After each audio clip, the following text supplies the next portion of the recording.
Yeah. I was thinking about getting something. It looks okay. My wife has this webcam with like a light on it. Oh, like is it like one of the circle like lights? a ring light. Kinda? Yeah. Oh, those are the fancy things, man. It actually works.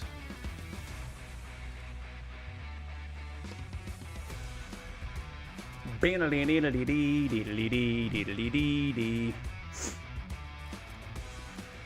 got a starting thing going here. Right. Get some folks So in indirect lighting, we call that in the industry. Speaking but from a lighting certified expert, I wrote a test once. Yep. I'm part of the NCQLP, National something. Matt had me Lighting inspired, Professional. man. Matt buying those comics, and then I went to, there's a new, it's more of a Oh, I missed card one. store near us. He sells like Pokemon cards and all that. But he had the sign saying comics, and I went. It was all just nothing new, just like all old comics. Cool. I didn't buy anything, but I think I'm going back. He had a whole section on Hulk, and he had Immortal Hulk 1 and 2. I don't know if they were reprints, but they reached like $10. And then, dude, he had an issue like Incredible Hulk like 84. But it was, I mean, it was beat to hell, but it was still like $10. And I was like, dude, just to have like a Incredible Hulk from the 60s, you know, from like 67 or 68, whatever it is. So I want to go back. Definitely get that. Wolf, what's up, dude? Ninja Wolf. Ninja Wolf. Yeah. Comics. I don't think you can hear me. What? I can hear Mark, you now. you can hear him. Oh, you can hear me now? I can hear you now. Were you talking before? Me? Yes. Oh, maybe we couldn't then. Actually, probably on that I screen. don't know what happened. Chiba, what's I up, dude? did. You know what it is? I think it's on that screen. Maybe for whatever reason you're not. The boys are The here. boys are here. We are back. Jiva. Yes, Jiva, yes. what's the game of the week? I know, Jiva. We've been waiting for like your esports. Has there been any Connection. stuff this week? I didn't look any esports. I was looking at the tournament. We still have 30 days to register, like the in-game tournament. Whoa. I don't know if that's happening. The Gold 3. I did see this week, I will say, a lot of Overwatch YouTube /streamers like putting out videos being done like with Overwatch and like just saying like I'm moving on to Rivals. There's this one guy that I had followed for a while and he was just like, I'm done. The future of this channel, we're done. It's just all Rivals. They're doing it right, and I'm done with Overwatch. I was like, wow, It's crazy, man. okay. Jiva, I love StarCraft. I used to have this app that it curated all the esports, StarCraft esports, and I would watch that on the treadmill every day. Got me to Nice. go on the treadmill. I'm like, okay, the only way I'll watch StarCraft, I've got to go on the treadmill. That is the best workout. Neil Oh, got man. us all to play StarCraft one night. It was great. Yeah, Matt loved it. No, Matt. it was a lot of fun. We did a 4v4 comp stomp. I think we stomped him. I mean, you just told us what to do, and we all just did it. And Yeah, you pretty much it let was everything. great. You know, my little army had like 10 little units. Neil's was just like a fleet, like the Imperial fleet, The just Armada. like Golden Armada. annihilating I was like, everything. I freaking love StarCraft. I played really it. want to sit down and play through all 3 campaigns. Yes. because I've never played them You all. mean all 9 of them? Sure. Yeah. Because there's 6 in the first All game, 3 and then- games. Technically. Well, there's I'm saying I've only Yeah, ever. I I mean, I played the first one, never got the expansion, and then 2, I just bought the initial. Like, was it the Human, I guess, or the Terrans, and then that was it. Like, I didn't get anything else. Wings Oh of Liberty. man, That's it. Yeah, there's some good stuff in the. that one was good, but the other 2 were amazing too. They really just the campaign and the progression with your units and evolutions and stuff. It's very cool because it like drifted from the normal multiplayer of like what units you can get and what they can do. It was just so much And RTS is kind of a tough sell for me these days. There's this I forget what it's called. It was this Viking indie game that came out that was like an RTS, and I was so excited for it. is it Northgard? Yes. I've I been was watching that. It's so like excited for $3 Northgard, and I bought it and played it, and I was like, man, this is cool, but I'm just not. I don't know where my mood went for this anymore. I don't know. This is for me. I've been tempted to get Civ 7 like this week. I actually Is fired it up out now? That's or a new soon. one, right? It's coming soon. Yeah, I fired up Civ 6 this month. like Civ 6 this week, Yep. and was like, I was kind of getting into it a little bit, but just was like, I don't know, like so. Those But- I've never played those are Civilization. dangerous. Yeah. It's dangerous because like Never it's like played okay, that. one more turn, and then it's like 4 a.m. I played the Warhammer 40K version of it, Gladius or something, and like I just stayed up way too late, and you just don't, the hours just go. Love that. Oh, not good. What do you guys But think of I was really into the Kingdom Come Deliverance?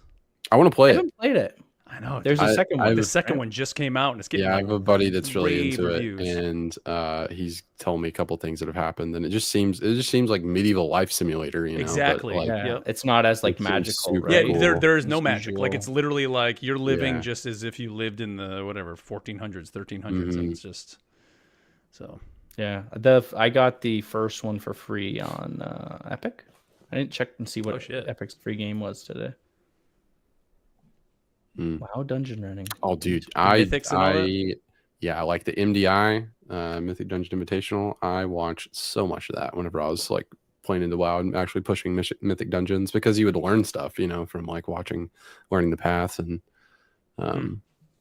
yeah, it was a lot. That's probably one of the best like PvE, you know, like esports that's out there, is just kind of watching them tackle some of the like hardest content in the game. Yeah. Are you interested at all in the new Destiny season No, I chapter? wish or I whatever? was. I'm I not, got an email about it. I saw someone. Have you seen the emote where it's like Obi-Wan and Anakin fighting? They're like, there's like an emote Oh, where yeah, like, the Star you have Wars. two That's right, lightsabers, Star and Wars it's like stuff. it's but yeah, it Wow. I don't know. It has literally everything I could ever want. But Mhm. I don't know. That's what I said. It's like too late. You know, had that come out 4 or 5 years ago, I probably would have been all over it. You know, I mean, that was like there's truly no explanation as to why I'm not playing Destiny right now, because the Final Shape was one of the best Destiny experiences ever. You know, But and it it was like ended like and okay, then it was perfect ending. over, and like I Done. kept grinding, and I was like, all right, I'm gonna play something else, and then I just never went back. I don't have anything bad to say about it. It was great. I just don't like. I'm done. Well, So we it's played over. it. We played it for 10 years, dude. Like, Yeah. like, you know, it's like we're I'm good. sure I will, but I remember seeing the announcement for the Dreadnought again in Oryx and thinking like, oh man, I'm in, and I'm not. So Yeah. I don't Didn't know. they already kind of release Oryx again? Or am I like Well, they did a remastered raid of the whatever the Taken King raid is. Why can't I think of the name of it? Wow. What's the name of that raid? Thank you. Kingsfall. God. Yeah, they put that out in Destiny too. Yeah. But now that's like you could full on like Dreadnought stuff. Yep. All right. Well, enough about that. Let's talk some Marvel, guys. We got some Marvel rivals here. So we got a good one in store for you guys here tonight. Obviously, Matt is not with us, but we are gonna go ahead and I will tell you we have a pretty big dump from Matt. I'm just gonna throw that out there for you. So Huge. get ready for the mega dump. But yeah, so episode 14. You dudes ready? Let's do it. Let's do it. You're doing it. Okay. I also realized when I'm recording that the volume on the Twitch channel that I was streaming on the right was not all the way up. So that also will increase the volume too. Just throw that out. We've been having some issues with the audio, guys. So I'm just trying to figure things out. We're going to try to do things a little bit different this week. But all right, here we go. So I'm recording. The audio is good. And here we go.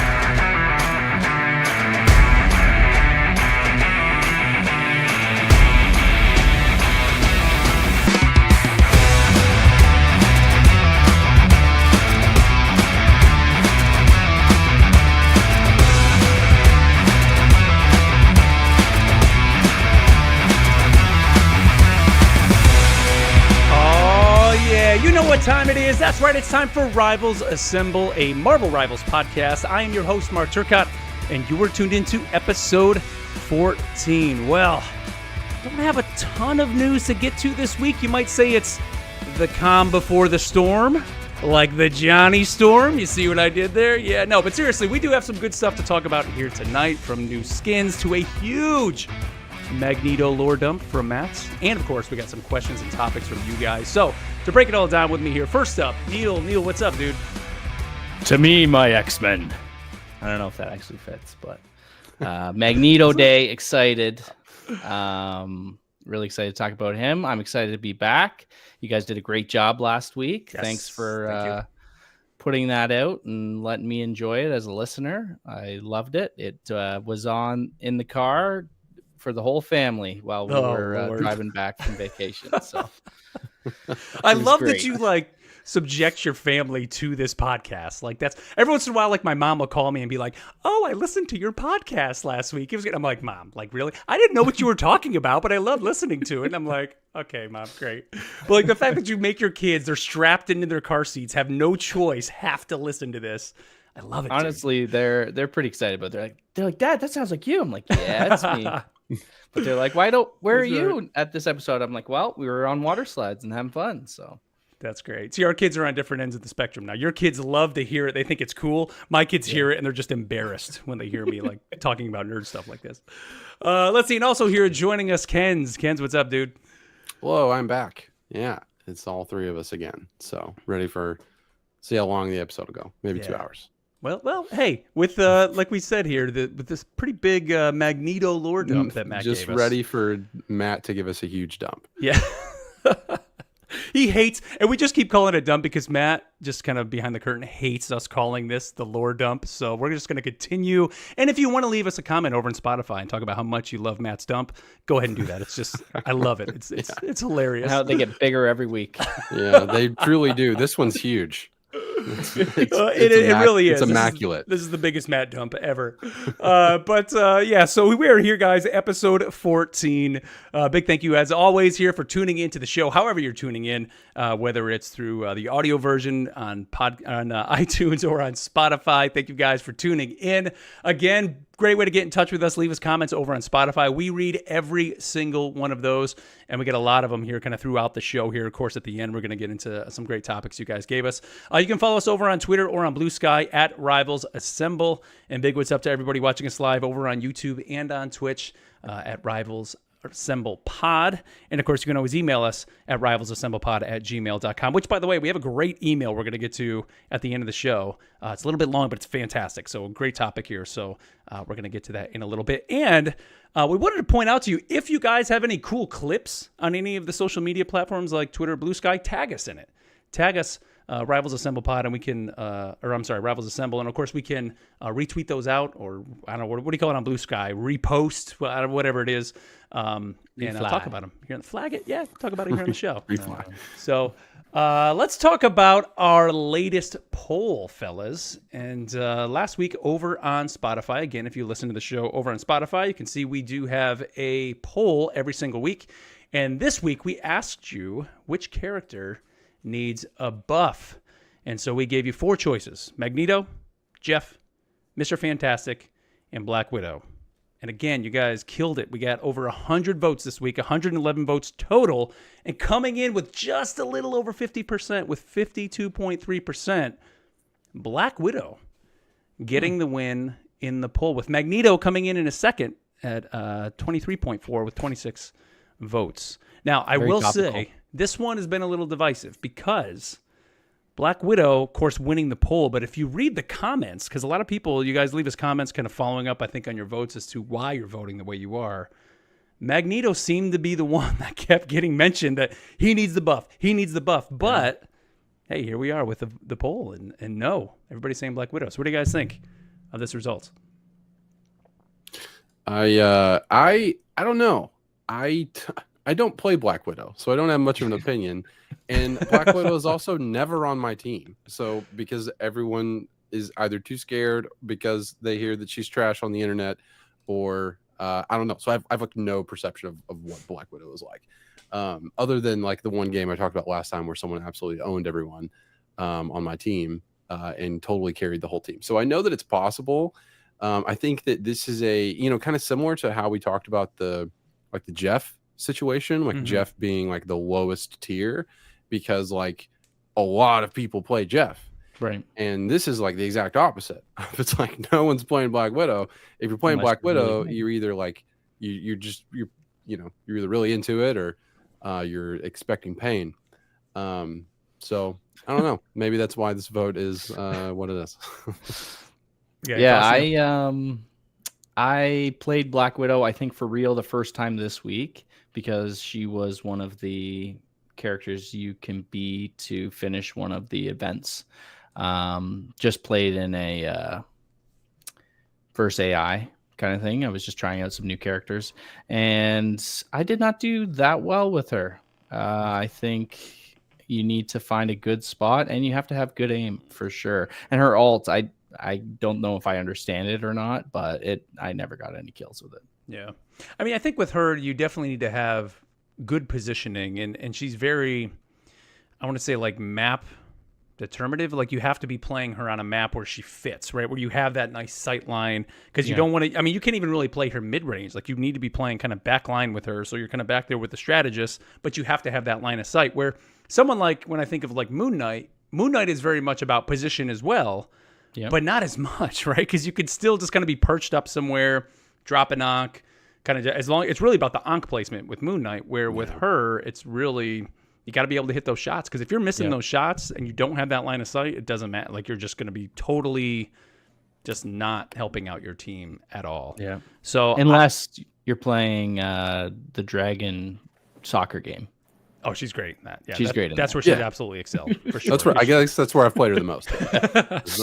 Yeah, because she runs fast. She just get the ball. She's go. like the best in that game. Yes. But I don't know. Again, kind of looking back at it now and kind of seeing these results, like, I think a lot of people voted for her to get the buff because of that, because of more the difficulty of how she plays. And so I don't know, like, what is the buff? Giving her like auto aim? Like, that's not going to really be a buff, right? Then That's everyone's playing her. Totally changing the kit, right? Yeah. So I would probably say I think it is Magneto. I think is the one that really truly does deserve the buff. But hey. But what does Magneto need? I mean, I think that his ultimate needs a buff for sure. But I played a lot of Magneto this week and had some really good games with him. The ult, I think it just has to be timed right. You got to wait until the last second, and you need to target someone that is need to be a bit low in health. But I don't know what I would change much about him. Yeah, to be honest. Yeah, just the fact that it overloads really hurts. Right, like if you don't throw it enough, then I didn't even know goes that. away. Yeah, but it's a skill thing, it's a skill issue. So a lot of practice, know what's going on. But you can suck up, an Iron Man alt with it, right? But it'll blow up your alt. It'll just kind of like even it out. But you just have to know to throw it before it implodes on itself. Yeah, I haven't played him, I think, enough like lately. Like, he was one I played a lot in the alpha and even the beta, but like really even since launch, I've only played him just a handful of times, just because I've had more fun playing some of the other vanguards that are in the game. And it just, for some reason, his shield, like compared to Doctor Strange's shield, and I could be totally wrong with this, and I mean someone can maybe clarify it in the chat, but like, what is the health of his shield compared to Strange's? Infinite. It's timed. It absorbs everything over a certain amount of time. Okay. And then you have to wait for it to recharge. It's it's an ability that's just kind of I don't like that. I just don't like it. I'd rather use, if I'm going to pop a shield up, I want Strange, where even though like that has the health on it, I feel like by putting it away, I can get it to heal up enough, and I can use it like off and on, that I almost always have it available. Yeah, I find myself not using the big shield as much as the bubbles, you know, and you kind of got to combo the shield with the bubbles to give yourself a bit more survivability. Yeah. Yep. So there you go. But Black Widow winning the vote. So we got a new poll for this week. We're going to dive into the maps. So this week we're asking you guys, which is the best domination map? So we got a couple choices here. We have, of course, the Yggsgard Royal Palace map, the Intergalactic Empire of Wakanda, the Burning T'Challa, and the Hydra Charteris Base, Hell's Heaven. So we're going to put those three up there. You guys let us know which is the best domination map. And as the weeks roll on, we'll kind of go through each of the different types of maps, and then we'll wrap it up kind of like we did with the best characters, and just put a best map overall. And, hey, by that point, we'll probably have the Central Park map as well. So that'll probably get thrown in the mix. What is that going to be? I think it's a domination map, dude. I think Okay, because we might throw it in as an extra one. Yeah, so we'll see. So domination is neutral control point. Control point, right? correct. Yep. Yeah, So okay. all the control point maps. We did get an email this week too that I kind of want to read here right now. This one came to us from Wolf Hands, and he said, "Hey guys, love the show. This is my first hero shooter, and it's completely taken over my spare time and sleeping hours. I'd love a segment on the show that recaps your week in the games, rankings, highlights, who you're manning, who you've been trying out." He said, "I've loved Adam Warlock for all of Season 0, but now I have 5 or 6 characters that I'm comfortable with and a completely different main in Namor. How people gravitate to certain characters and classes is interesting to me. I'd be interested in hearing that from you guys." So, Wolf fans, we're going to do that. We're going to do a little segment here. Maybe start adding this to the start of the show of just our week in game. So, I don't know who wants to go first. Somebody who was just saying they were playing Black Widow a bunch of week, or didn't I somebody did. Yeah. So my week in the game, I guess my couple of weeks. That's right. It was a lot about finishing up the events. So that got me to try out some new characters. So in order to do that and not let my team down, I did a lot of verse AI. So I tried out Black Widow, as I said, Spider-Man. I'm really trying to get good with him, but it's not working out. I think I left that in the note last week. I also tried Iron Fist after playing the soccer. I felt like I could be Iron Fist, but I cannot be Iron Fist. I just cannot survive anything, and even against the AI, my stats were terrible. So I'll stay away from that for now. So I enjoyed playing some of those. Got my AI games in. I also played with some friends the other night. Played some AI games because it was their first time they're playing. And I know this was mentioned before, how people are drawn to Jeff. So my friend, she is her first time playing. She's like, "There's a little shark guy. I'm going to Told pick you. him." I knew it. I'm like, yeah. I'm like, okay. Yep. So I had to play Groot so she could jump on my shoulder. And so we did some of that. So that was a lot of fun. I did a couple comp matches, 1-1. I had a great game with Hulk that felt really good, and especially if you get some new cosmetics with the new movie coming out, I might be pushing for him the next little bit. Nice. What about you, Kenz? What'd you do this week? I focused a lot on some of the battle pass missions too. I had one where I think like it was like get damage, assists, and more damage, I think, but like Scarlet Witch was like an option for like all of those. And so it was like basically play a bunch of games of Scarlet Witch and you're going to complete 4 of these things. Nice. So I played a lot of Scarlet Witch this week, which I haven't played since the beta. How do you feel? So it was honestly pretty great. Yeah, she's good, man. Yeah, I got MVP with her a couple times. Nice. It wasn't very difficult. I would like try to like backline with her, like just kind of sneak around, and they just wouldn't see me there. And I was playing quick play, so it's it may or not be bots, I don't know. Yeah. But I was annihilating people with her. Awesome. It was a lot of fun. And Nice.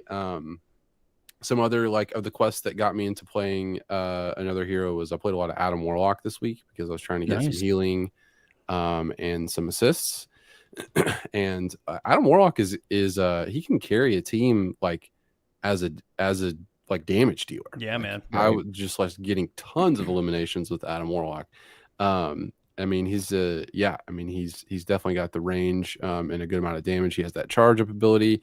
And then his healing seems like okay. He to me he seems kind of like more of like he's more of a damage dealer than a healer. Right. I mean, dude, I also have no idea how to play him. He's kind of like Mantis in that case, where it's like you can do a lot of damage as a strategist with like the two of them are just great. Is it mostly his charge up multi-shot kind of thing that you do the damage with, or is it just his basic attack? No, I just use the basic attack, and then if I have someone, if I've got someone that's in like because it's that attack seems to be more of like mid range or short range, so I'll kind of wait till they're close to me, and then I'll kind of do like the big charge up and nice. Go. But if they're like diving me, which happened a lot, but and then like his like cocoon ability is awesome of just kind of being able to live, basically get like a second life, and having the res, like I was just like, man, I was really digging Warlock this week. Nice. But I played some competitive. Had a rough time in competitive this week, like very, very, very rough. I think I made it to silver 2 at one point, and now I'm back down to gold 3. It was just it was like I would play. It was like the last thing I would do every night because I'm like, all right, I'm gonna warm up and I'm gonna like play some other games. And by the time I was kind of tired, and I was not playing well. And neither was my team. So I was well deserved to go down. But yeah, rough stint of competitive matches this week. I think I only did just a handful this week, so I'm still sitting. I think I'm literally 2 points away from bronze 1 because I literally have only played maybe like that's what I 6 meant. or 7 Bronze 1, comp not matches. bronze 3. Yeah, bronze 3 would be. I'm gonna get there. I'm gonna get to the backwards. gold. Yeah, I just still haven't had the I don't know, just the mindset for it right now. But this week for me was all about Venom. Dude, I played I was doing my daily missions, but as soon as I was done with my daily missions for the battle pass, it was just like Venom, to the point where I blame Ken's for a second skin. Now I ended up buying the Venom Space Knight skin. Nice. And part of this was because Ken's brought up the point that his Thor skin, the Donny Cates Thor skin, he bought because you don't see a lot of people with it. And I was like, you know what? You're right. I don't think I've ever seen the Venom Space Knight ever in a match. So I'm like, you know what? I'm buying it. Mark is really easy to manipulate into making purchases because if he's like on the fence, all you have to do is say one positive thing about the thing that he wants, and then he's just gonna buy it. So that's not very hard. I mean, he dishes it out pretty well too. He's made me buy a whole bunch of stuff. I made you buy a ton of stuff. I wanted. But I had the credits, so it's like, I'm not really buying it. But it's cool, obviously the skin looks great. You get the nameplate. The MVP looks awesome, where he has a big like scythe with his hand. I like the emote. Does his ult change at all? No, still the same. No. Yeah, just looks. I think that's a great skin. I don't think I've seen it used outside of just looking at the videos or whatever when we had those. And I was really excited to see that. It was one of the first announced skins too. Mm-hmm. It was, yeah, that and the anti-venom. I think that was at Gamescom or something like that. They revealed them both.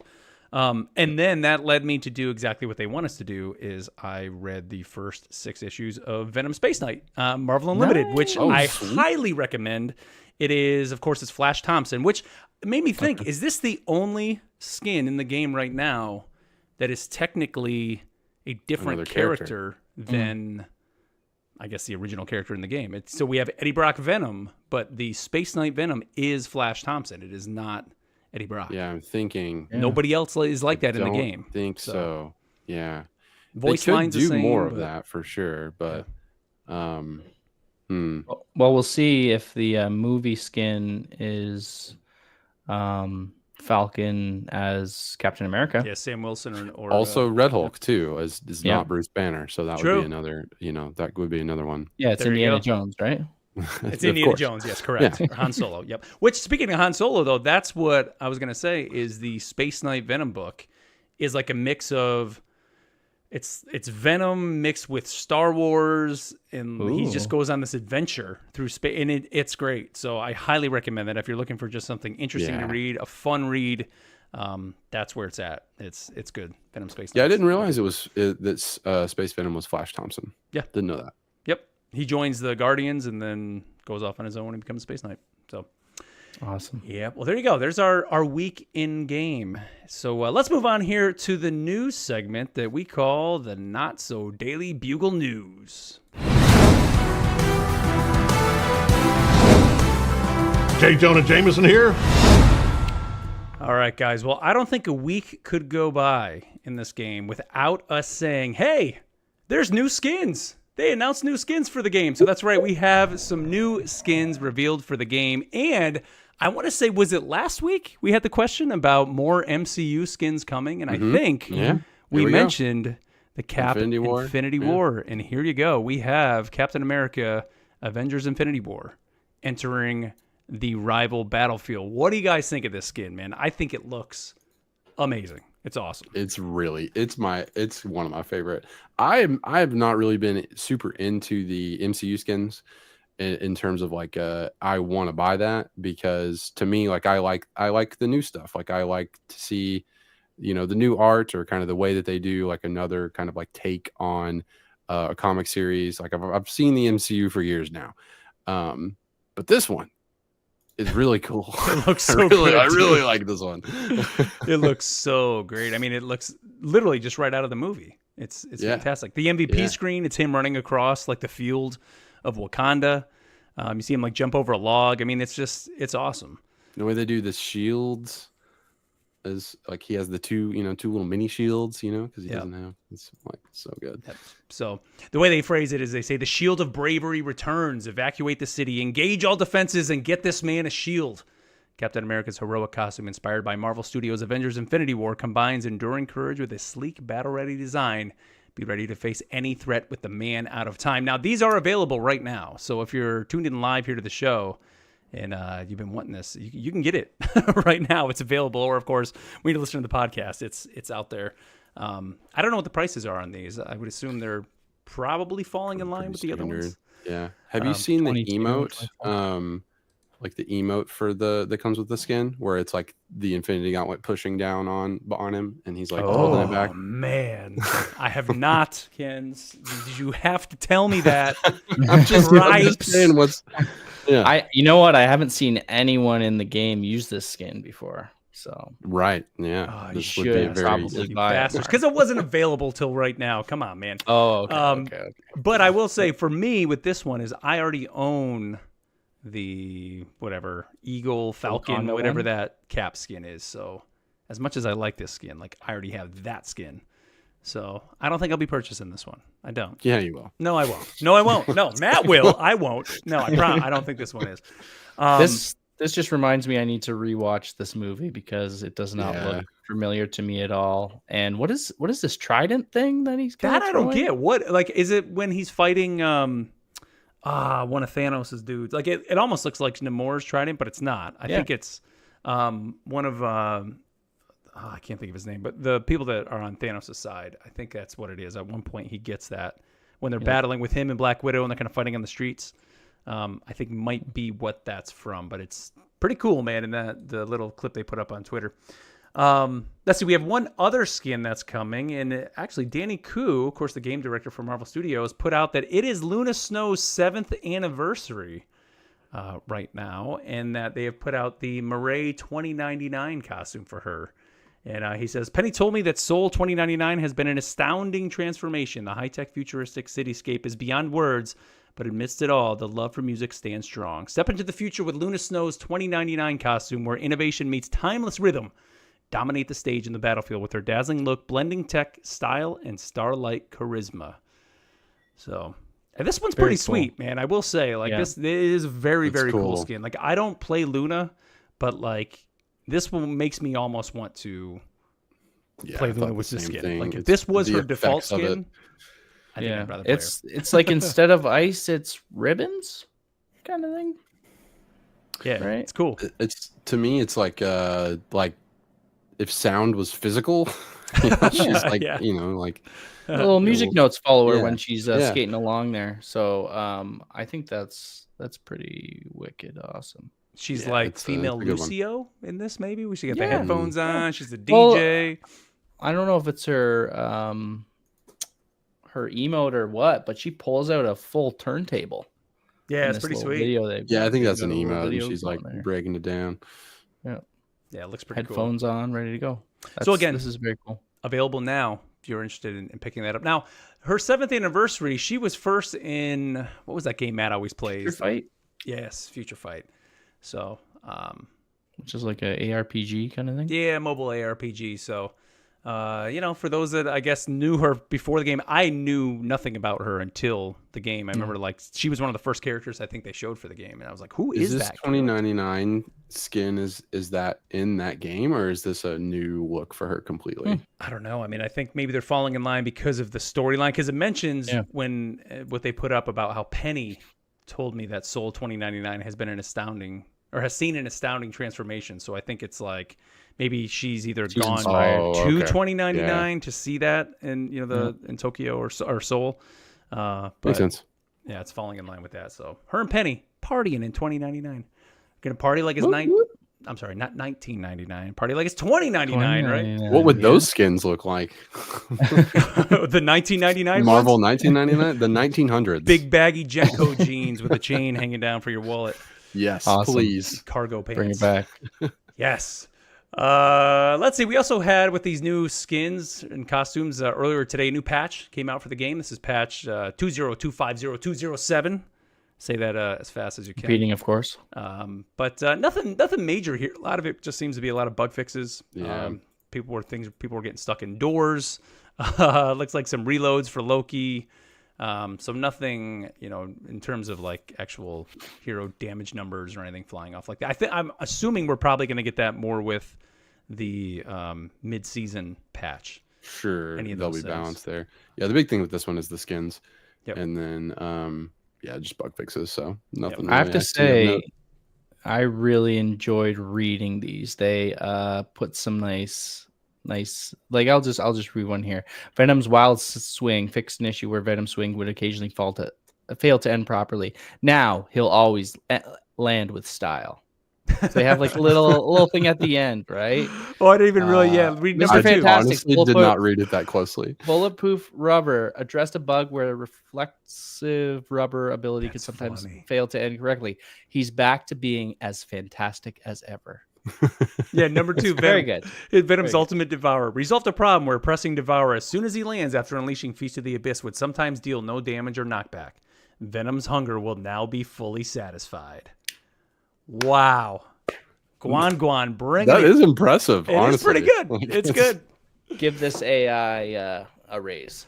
Not only Yeah. is the NetEase team just Maybe. nailing the game in general, but they're nailing the patch notes. Yeah, Wow. This it was fun to read. Who makes the patch notes entertaining? That is wow. Jarvis. Great. Well, now I'll read them all the way because I said that I read through it and I'm like, nah, there's nothing interesting. And Neil's like, hey, did you notice this little thing at the end of every single thing that's That's on there? I was hilarious, like, dude. No, not at all. Oh man. Let's see. We actually had today, because they must have heard that we didn't have a lot to talk about this week. They had a interview over on the Unreal Engine website, and they had an interview with who is this guy? He was somebody from the Marvel Rivals team. And then he's collaborating. Sorry. So regardless, I'm sorry. He was the lead technical designer, Ruan Wakang, I guess. There you go. Would say his Yeah. name. Yep. Talking about them using Unreal 5 or just the Unreal Engine in general, I should say, for Marvel Rivals. And you can read through it. I'll actually put a link. I'll put it in the show notes. It is a good read. And they talk about how they started with the game originally on Unreal 4. And then, of course, I think back in 2019, with the transition to Unreal 5, they found that it just made things a lot easier. Like the whole destructible environments and that didn't work as well with 4 and weren't as seamless. And kind of the big thing, and we've all kind of thought this, but one of the big features that they were able to utilize with Unreal 5 is Doctor Strange's portals. Yes. So I without figured. Unreal, they really would have had some issues, I think, with trying to get those portals working. So this really made it a lot seamless for them to do that. So did you guys read through this? Did you find anything, I don't know, kind of interesting? Neil, did you find any little tidbits down in there? This one I didn't read, but I did see the cover art, and it has Hulk and kind of giving the game energy to Iron Man, and it just made me think like the effects in this game along with the art, it just make everything look so good. And I need to use this to have my new desktop background right now is what I'm gonna do. Yeah, that one is one of my favorite images that they've put out. Yeah. It just looks so clean. But that's what the game looks like. So Yeah, it's, it does. It's really good. I actually pulled up a list a second ago because I wanted to see what games that I've been playing in Unreal 5, and I really haven't played. This is one of the only games that I've played in Unreal 5 other than Hellblade 2, I think, which is incredible. Yeah, so they're really pushing it with us, and it's cool to see how, like, with the portals, the portals are that's incredible tech. So using that also using it in a multiplayer game, like in a competitive, like, because that's something that you would be able to see and done pretty well in like a single player experience, but to have that to be streamlined in a in a game that people are doing it all the time, I don't know, it always blows my mind with the portals. But yeah, it's awesome. They mentioned the web slinging too for like Spider-Man and Venom. Mm-hmm. More specifically Spider-Man, and just how they were able to utilize that, which is great. Also, just the destruction. like the Right. map destruction and stuff, is a big for it to be, torn down and rebuilt, and things like that. It's all that's a really big deal. I'm looking at this now. One, it's teaching me how I should be playing Spider-Man. They've got this little GIF on the Yeah, I website saw here. that. But his costume it's like a spider punk. Is this in the game right now? I think so. I don't think I've ever seen it. It looks Or it was awesome. in the beta for It was sure. in the beta. Oh, was No, it? right now I don't think Spider-Punk is in the game, right? It's just the Baghead Yeah. Spider-Man. I could Yeah, be it's wrong. I'm I got sure the black they're suit doubling it, one but they yeah. gave for free. Yeah. And then they just put out the Spider-Man 2 one as well. But this one looks great. Yep. Looks good. So go read the Like, article if you're interested, and especially if you're in a game design or like kind of are just interested in the tech behind games. It really is a good read. And again, I'll put that in the show notes. It was over on UnrealEngine.com, and you could probably just even Google that Rivals interview, and you'll find it because it is pretty neat to check out. Now we got another little topic, kind of like we did last week with just Overwatch and them kind of having some new game modes and things like that going to be announced. Well, it was announced this week that another free-to-play competitive game, let's put it that way, was actually shutting down and was being shuttered. And that game, of course, was Multiverses. So if you're not familiar with this game, this was essentially who was this? Warner Brothers yeah. kind of taking Smash- all of Smash their Brothers. different multiverses and combining it into this Smash Brothers type game. So you had like Batman, Scooby-Doo, Game of Thrones. Was Jason Voorhees in Ninja there Turtles. too? Like I forget. There Oh, was yeah, just, yeah. It's kind of just a bunch of random characters thrown in there. Mhm. Was fun. Came out. They ended up, I think, what was it, in a beta, like an open beta, and then they closed it. Actually moved it to Unreal 5 is actually what they did. They took it from Unreal 4 to Unreal 5, relaunched it. The player base wasn't happy. It seemed like the game was kind of slowed down, didn't play like it used to. And so now they've decided to just straight up shutter the game. We mentioned this because, when you look at all these free-to-play games and them charging for money, there always needs to be kind of a perfect balance. So one of the gripes, or a lot of the gripes, I should say, from the community with this was that they had overpriced cosmetics and an overpriced battle pass. You had to grind to unlock all the characters. The added characters that no one cared about in the game. There was terrible balancing. The developers kept breaking promises that were thrown out there. And then, of course, like I said, they even made the game slower and like changed the core gameplay mechanics of the game when they kind of re-released it.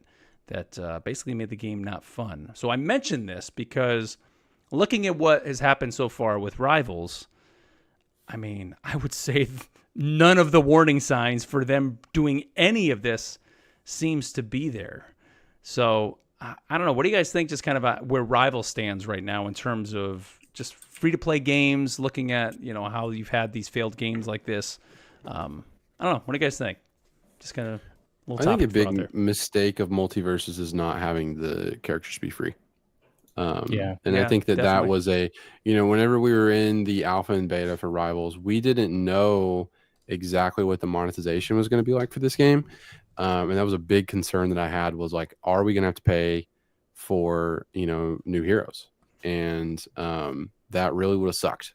And so the fact that they are, they're monetizing with the battle pass. They're putting out great skins that are legitimate works of art. And they're just letting the game be the game.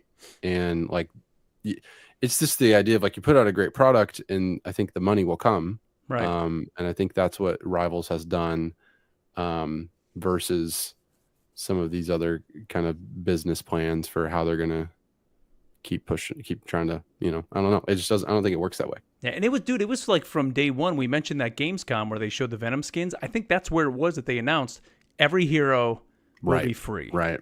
And I think that's just the absolute way to go. Like if you want a game to be competitive, and I say fair, and I don't even know if that's the right word to say it, but like let all the heroes just be free. Let everybody have access to them. And if your game is fun and people enjoy playing it, they're gonna want to spend money on the game. Like they're gonna want to buy those skins. It's as simple as that. Yeah. Yeah.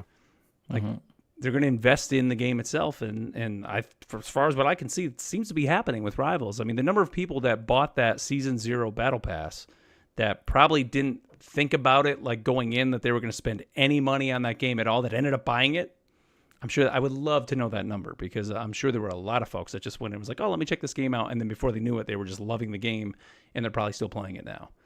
I mean, I was that exact person. I went into this game with the thought of, I'm not going to buy anything. Because I personally don't like the practice of how that works. I would much rather be like, give me a $60 game. I'll pay you that money, and then if we want to do more later, then we'll see. Versus the free to play, and then maybe you'll get something from me, and maybe you won't. But I didn't buy the battle pass at first, and I had such a great time with the game that I did. And then I bought a skin, and now I bought this battle pass, and I'll probably buy another skin. And so it's like, it's because I'm enjoying it. Like it's a great time, and I want that stuff. So yep.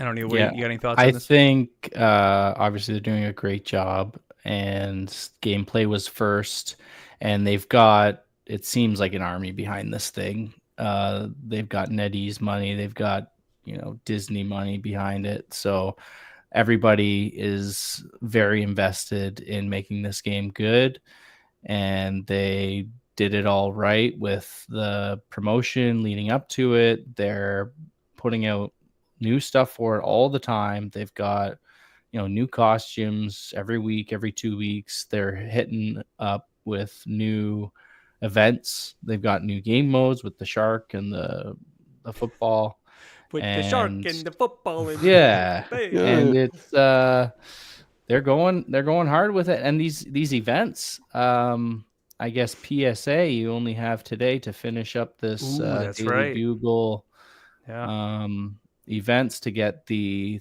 Thor skin, and the story, and don't lose your Thor skin. Yeah. I'm going to read through that again, because there was some pretty cool story bits in there. Anyway, I don't know exactly what Multiverses was doing, but they're doing a great job with this game for sure. Yeah. So just a little topic, I think Matt kind of threw that our way, and again, just it's NetEase so far, man. They're just doing a great job with Rivals. And, one question I have, I don't know if it was mentioned anywhere. Are they giving everyone their money back that bought? Probably not. Skins? That I don't know. Someone did that recently, though, right? They were shutting down a game and they gave everybody's money back. Concord, I think you were able to get your money back if you bought it. But that game barely existed. Dude, I will tell you though, one of the best games that ever did this was Paragon. So years ago, Paragon, if you guys are familiar, it's now predecessor. It's out there. Paragon was a MOBA, third-person MOBA from Epic. And this was like right before Fortnite exploded. It ran on Unreal 4, so it was kind of their showpiece for the game. And believe it or not, I did a podcast about that. We spent probably like $150 in game. When the game went belly up, when they decided to shut it down, and again, this was just because basically Fortnite exploded to what it is, they gave everybody all the money back as long as you had your receipt. So I received a PayPal payment of I think it was $150 from Epic for the money I spent in the game. So they, of course, could afford to do it because Fortnite had just was okay. So it was after so Fortnite. Big. Yeah, I mean, Fortnite was out, and it had been out probably maybe 6 months at that point. And they were like, okay, we're done. And it might not even been 6 months. It was when, because originally, remember, Fortnite was Save the World, and then they just kind of threw in we're going to do this like Battle Royale and see what happened, and then it just went nuts. And so, they shuttered Paragon. Well, how long was Paragon out for? Little over a year, maybe year and a half. That's it, eh? I want to say, it wasn't that long. I mean, it was in like a alpha and then a beta, and then the game is great, and even predecessor. If you want to play a pretty cool MOBA, it's great. Lots of fun, but but I think it was cool the way they handled that, because it was like, hey, we know we're going belly up. We just want to make sure we're going to take care of all the players, so that they were hoping people would just spend the money in Fortnite. It's probably what it was, but. It was kind of cool they did that. So, and you could even do it for physical copies, because I remember like part of that was they sold physical copies of Paragon, even though the game wasn't there. It came with like a $60 card for in-game currency or whatever it was. And when the game shuttered, you could go buy the discs for like $10. So like that's what I did. So you got all this money or whatever. But yeah, so. I don't know. So hopefully at least the Multiverse people are doing right by the community. I don't know if they are, but I don't know. It's kind of neat. Okay, well, let's move on here to our lore segment, our big Magneto lore dump coming up that we call the Cerebro Files.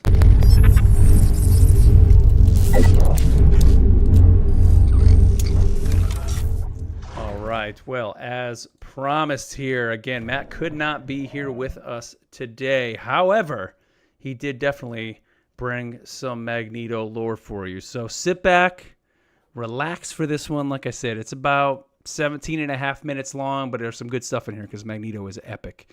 So here we go, Matt. Take it away, my friend. What is up, rivals? It is Matt back with another lore haul. I think that's what I'm going to call this. A lore something. I'm not sure.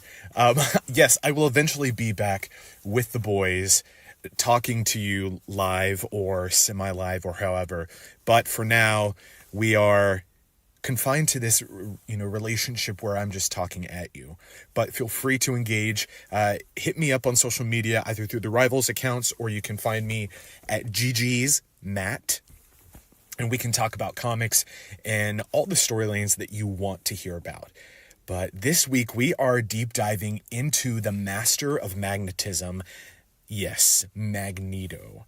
And guys, I'm going to be real with you. Magneto's one of my favorite characters. He's super controversial, but he has a fantastic comics history, not only comics, but in prose novels and animation, in the movies.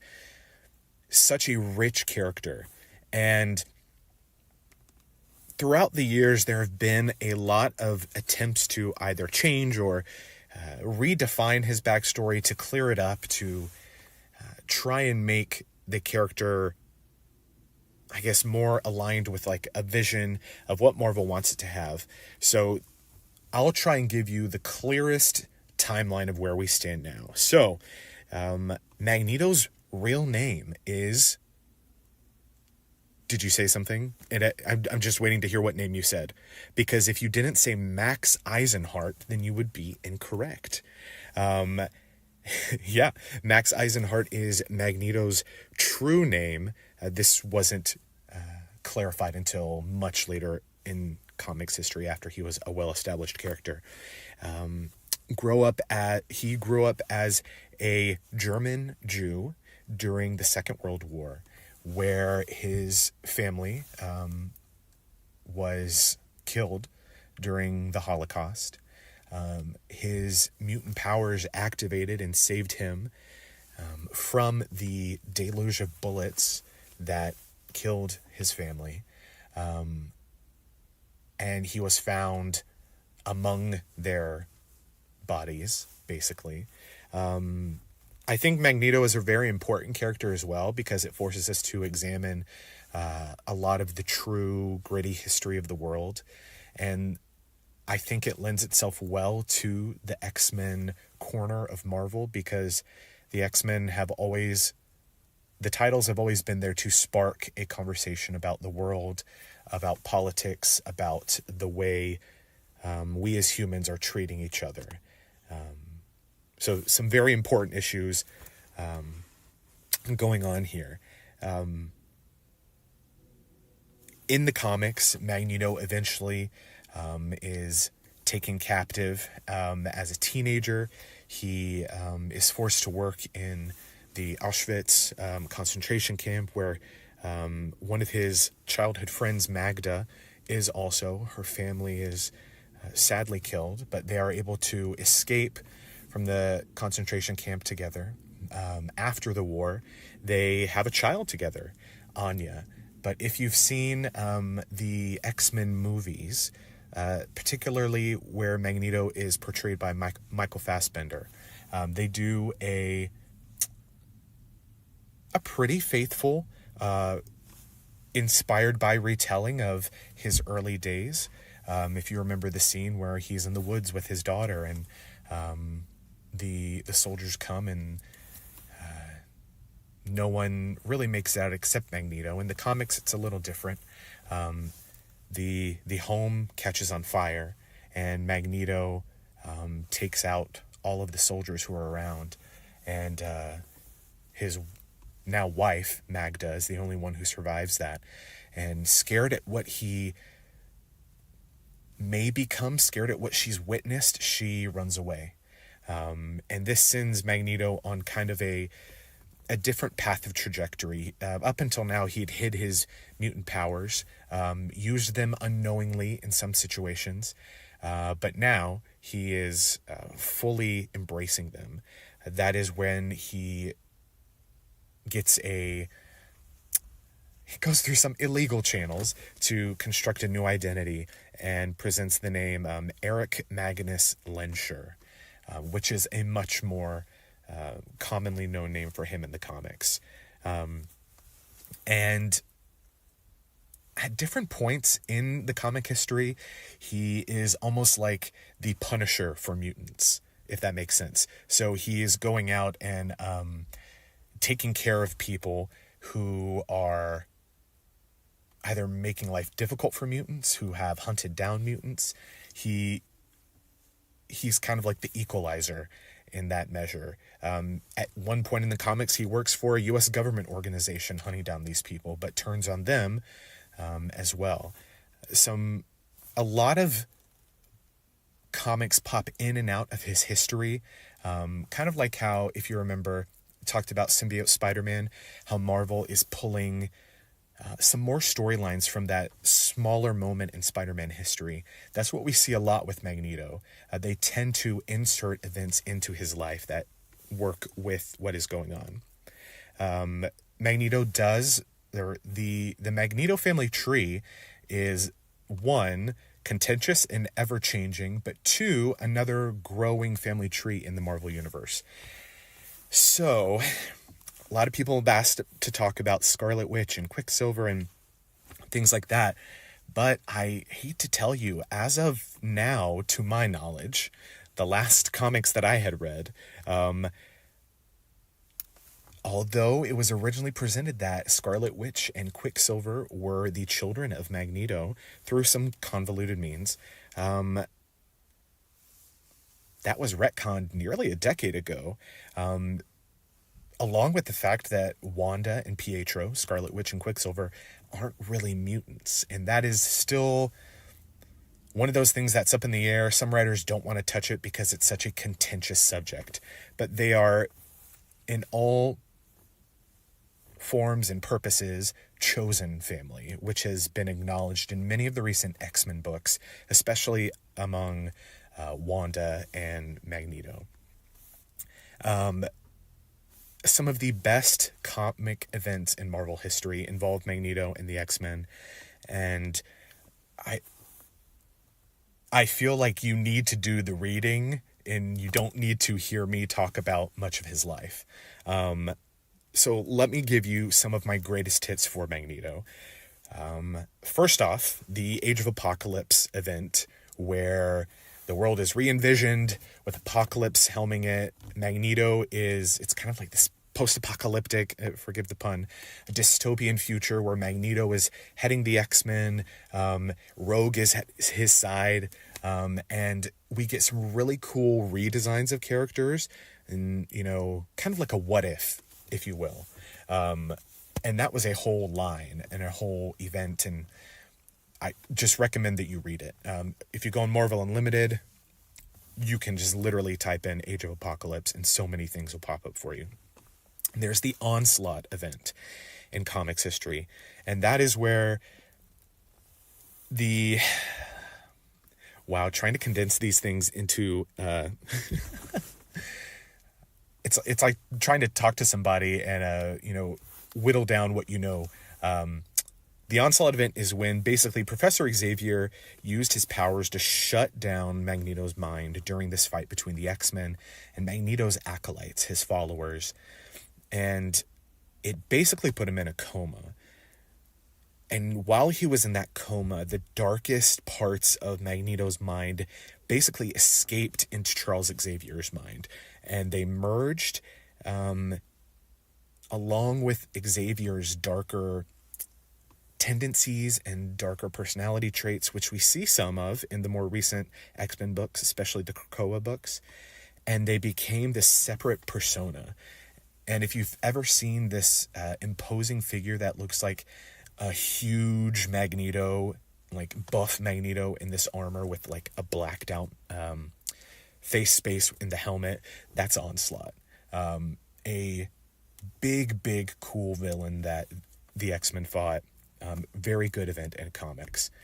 As far as other Magneto storylines, there is the Magneto Testament, which was its own book, about 5 issues, I believe.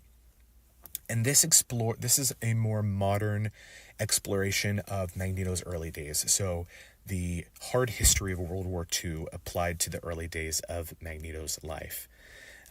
There is the original Trial of Magneto, which was started in Uncanny X-Men number 200.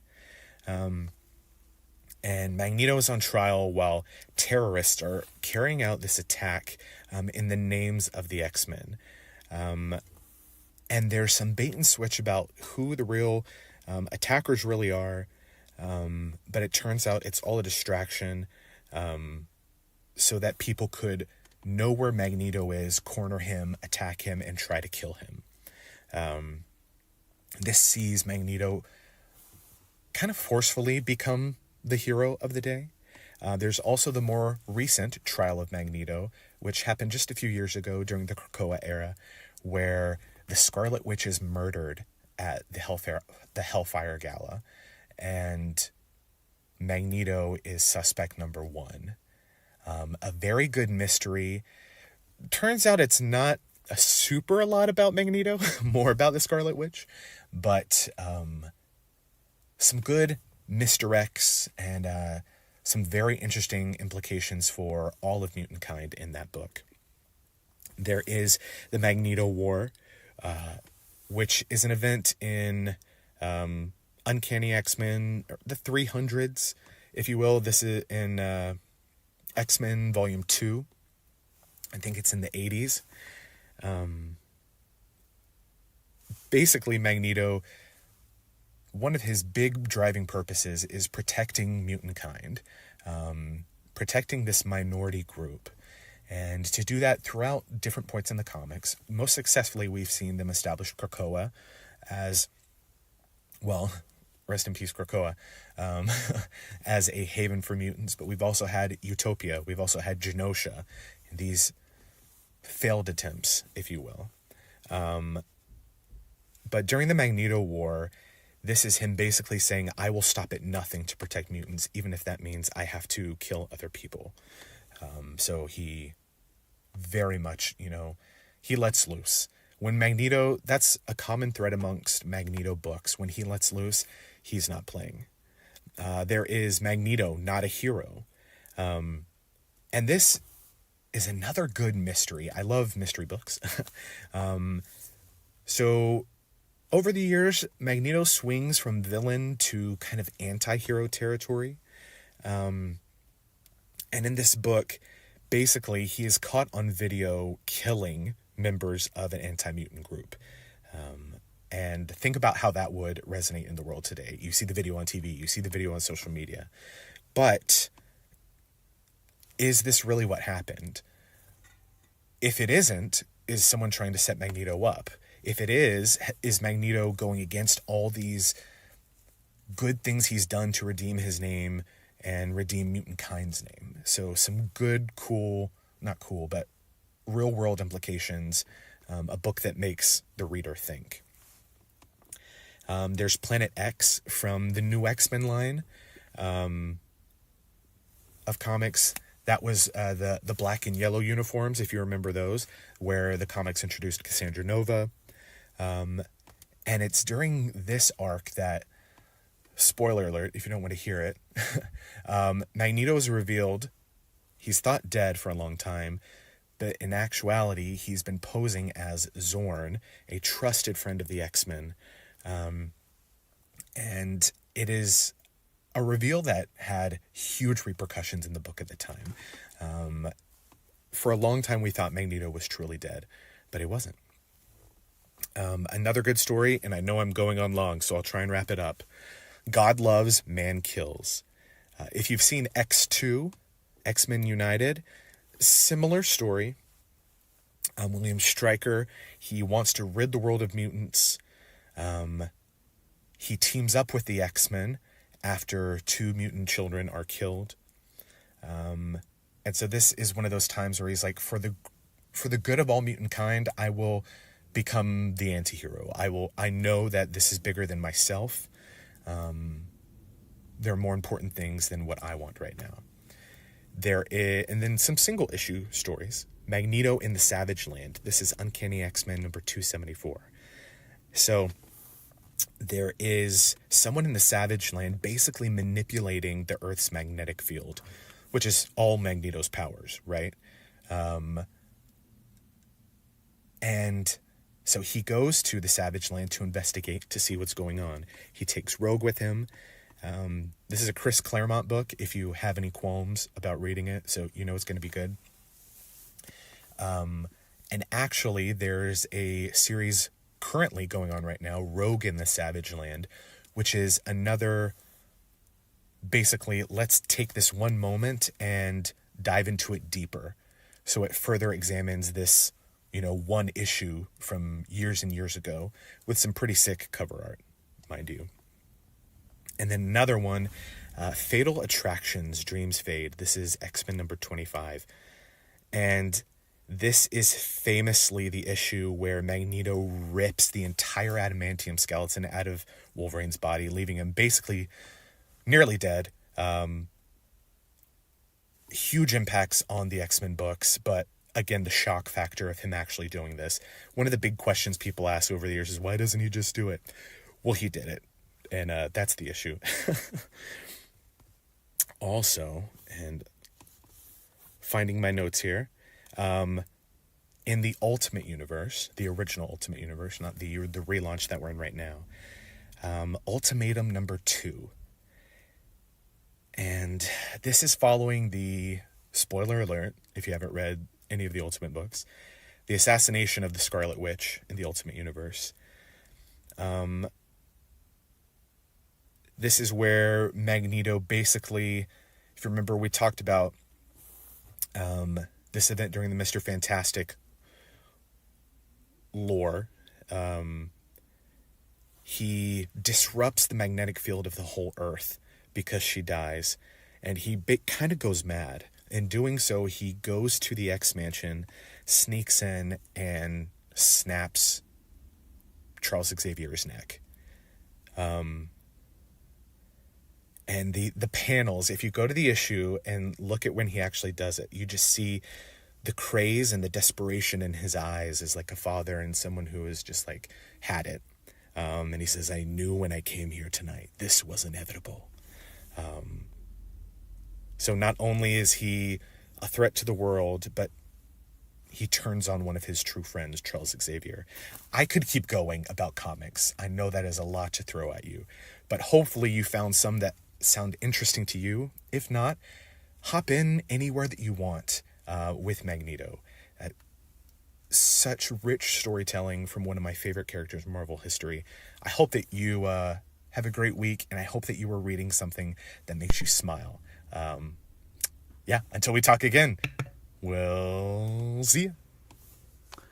All right. Well, there you go. Big lore dump from Matt. Massive, actually. Woo! Feels so much better.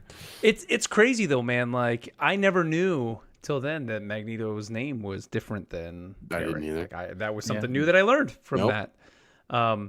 Two series he mentioned there. Number one, The Age of Apocalypse. I remember that coming out like that summer and just thinking that was one of the coolest things. I probably still have a bunch of the issues from a couple of those runs. And like Wolverine was missing his hand, I remember, and he kind of was like almost like this feral.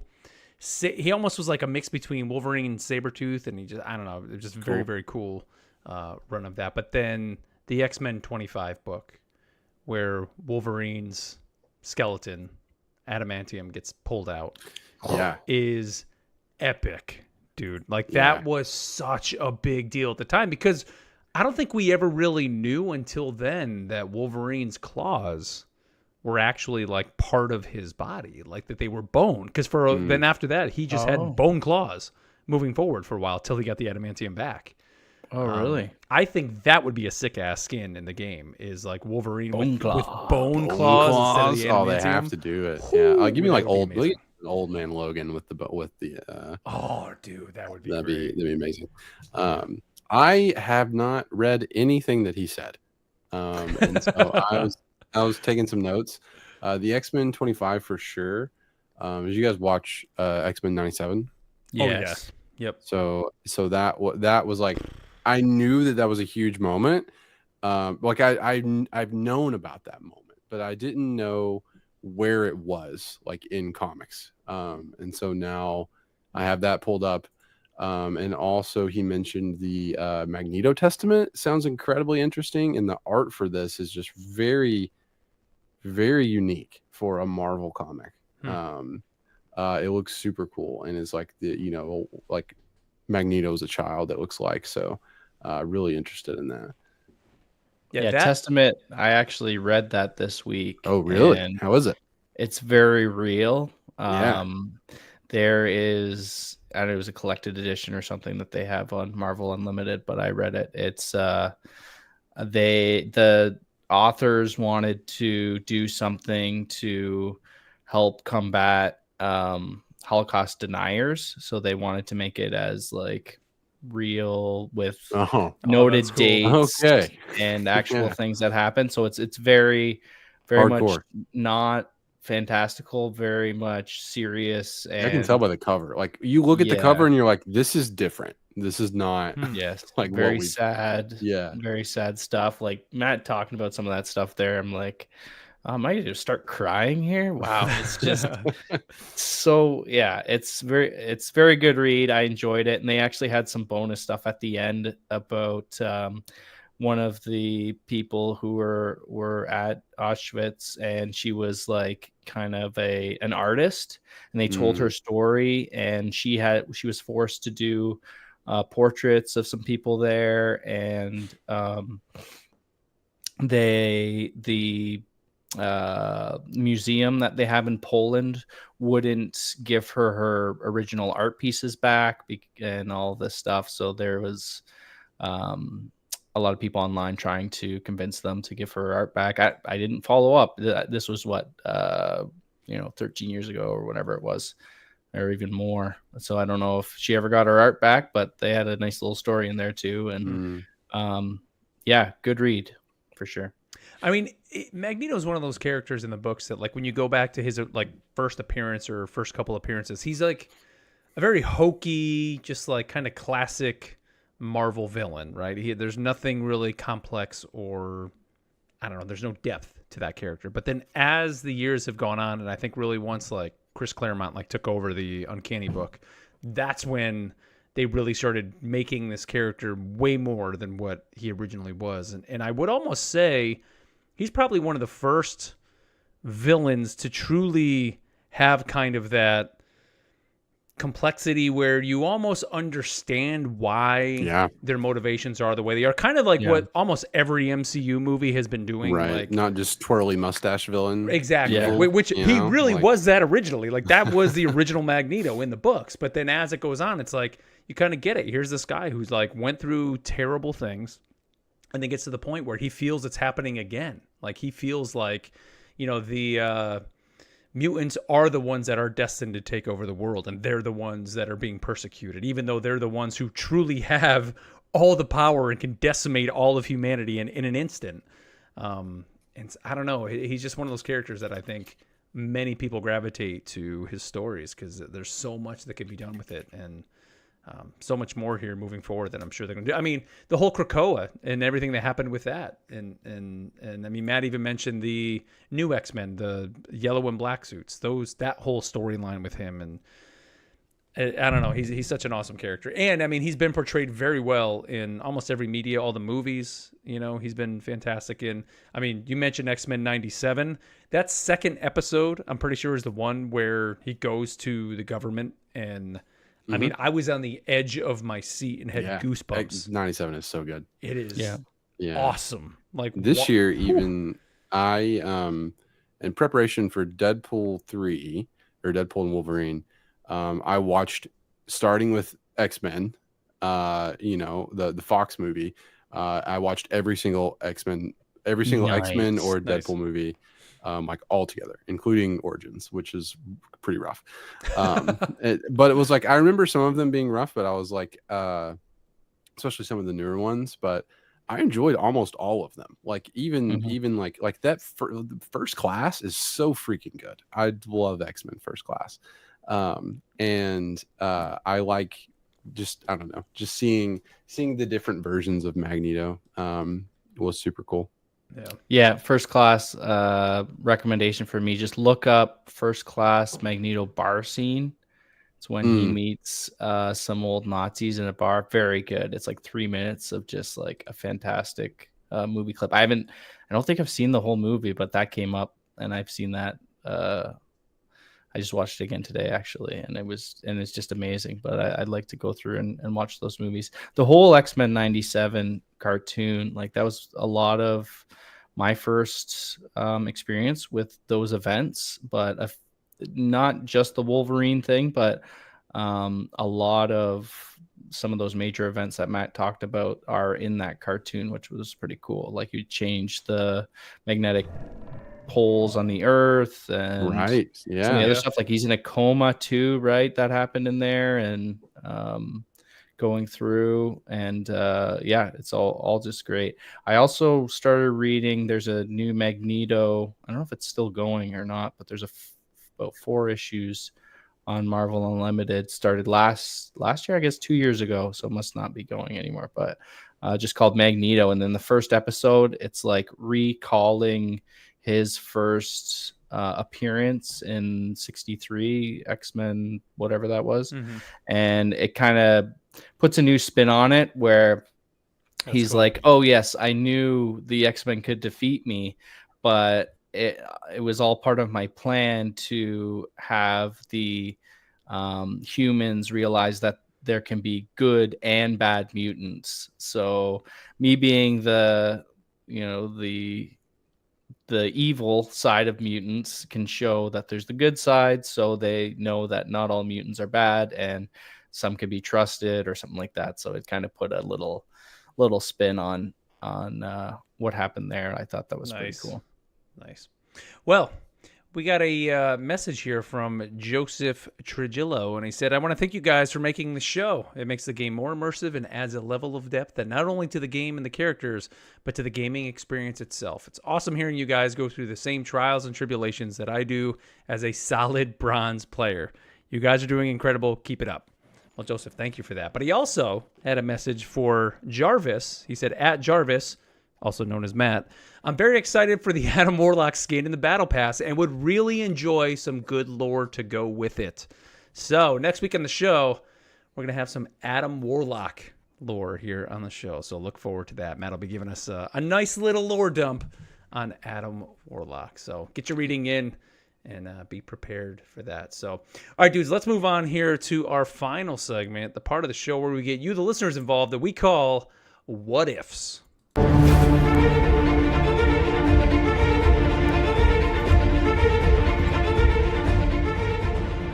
All right. Well, don't forget, you can always email us to rivalsassemblepod@gmail.com. You can find that in the show notes, or you could also always leave us a comment on our socials at rivalsassemble, or of course, leave us a message over on Spotify. Now, we got a pretty epic email here. It's kind of a long one, but I want to read through it because it's great. This one comes to us from Trick21. And he says, hey guys, I just started listening this past week and you guys have been incredibly impactful on my life, believe it or not. Haha. He's a 35-year-old male here, or he says 35-year-old male here with no kids, just for context. He says, I'm a huge Marvel fan and Overwatch back in the day when it first came out. So when it combined, I got immediately addicted.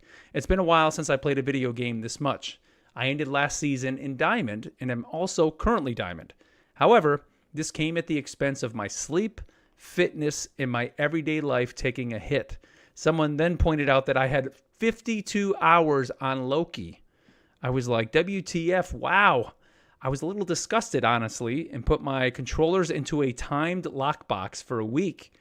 He said, so this week I got my sleep back under control, and I've been hitting the gym, doing well, but feeling that addictive itch until I ran into your podcast. Hearing you guys laugh, go through lore, made me realize how much fun you guys are having. There was one last thing y'all mentioned. You guys mentioned your silver and gold ranks. It made me realize that there are more important things to life than ranking up in competitive, especially since we're not going to be pro gamers. And one of those important things is having the ability to take a step back, relax, have fun, and get off the game when life calls for it. I'll be playing Rivals again today with this new mindset and hopefully better able to control. I'll probably lock it up again till next weekend just in case. Haha. I would love for you guys to talk about adulthood and what your mentality is playing the game like this for fun instead of just mindlessly grinding competitive. And if you have tips on stopping play instead of hitting one more round, that would be great. Thanks.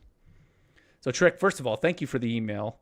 The fact that you put your controllers in a timed lockbox, I think is fantastic, man. Do what you got to do to get yourself on track. But what do you guys think? I mean, I have my own thoughts, but I want to kind of hear what you guys think of this, of just playing the game more for the fun of it, which I would think is kind of our mindset. I mean, I think it comes across in the podcast, and I think I know your guys' answer to this, but I don't know. What do you guys think of just kind of his email overall? Yeah. Okay. Great email. I loved it. And it really, I don't know. I just took me along for a ride with that. And I guess at the end, to answer first, I also have trouble with that one more round button. And it cuts into my sleep a little bit, but I have been playing a little less since it first came out, but it's all about having fun for sure. Balance is very important, and you got to do what you need to do to make sure your life keeps going on, and this should just be part of your life that you would enjoy. And if you're stressing about things like that, obviously take a look and play it a little differently. One part about this game, and most games, what I like about video gaming as a hobby is talking about it with friends, right? So playing it with friends. I like multiplayer games for that.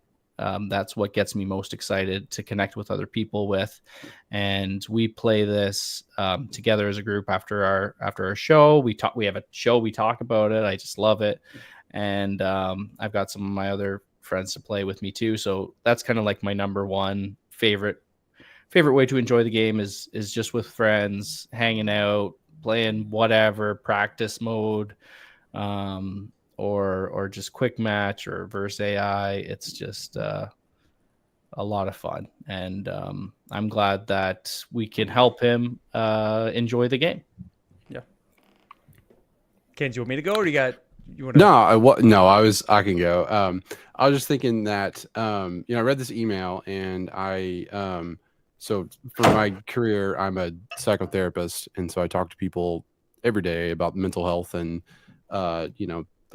video games sometimes, and sometimes questions like this come up about, what to do in situations. So I was like, man, what type of like psychological bomb can I bring to this podcast to drop as advice for this person? And I thought about it. I was like, it's really not that complicated. Like, it boils down to just do what makes you happy. Like if you're playing a game, and you find yourself at the end of the day feeling more frustrated than happy, then maybe it's time to not play that anymore. I know that, like, for me, as like he mentions adulthood, I have two kids, and at the end of the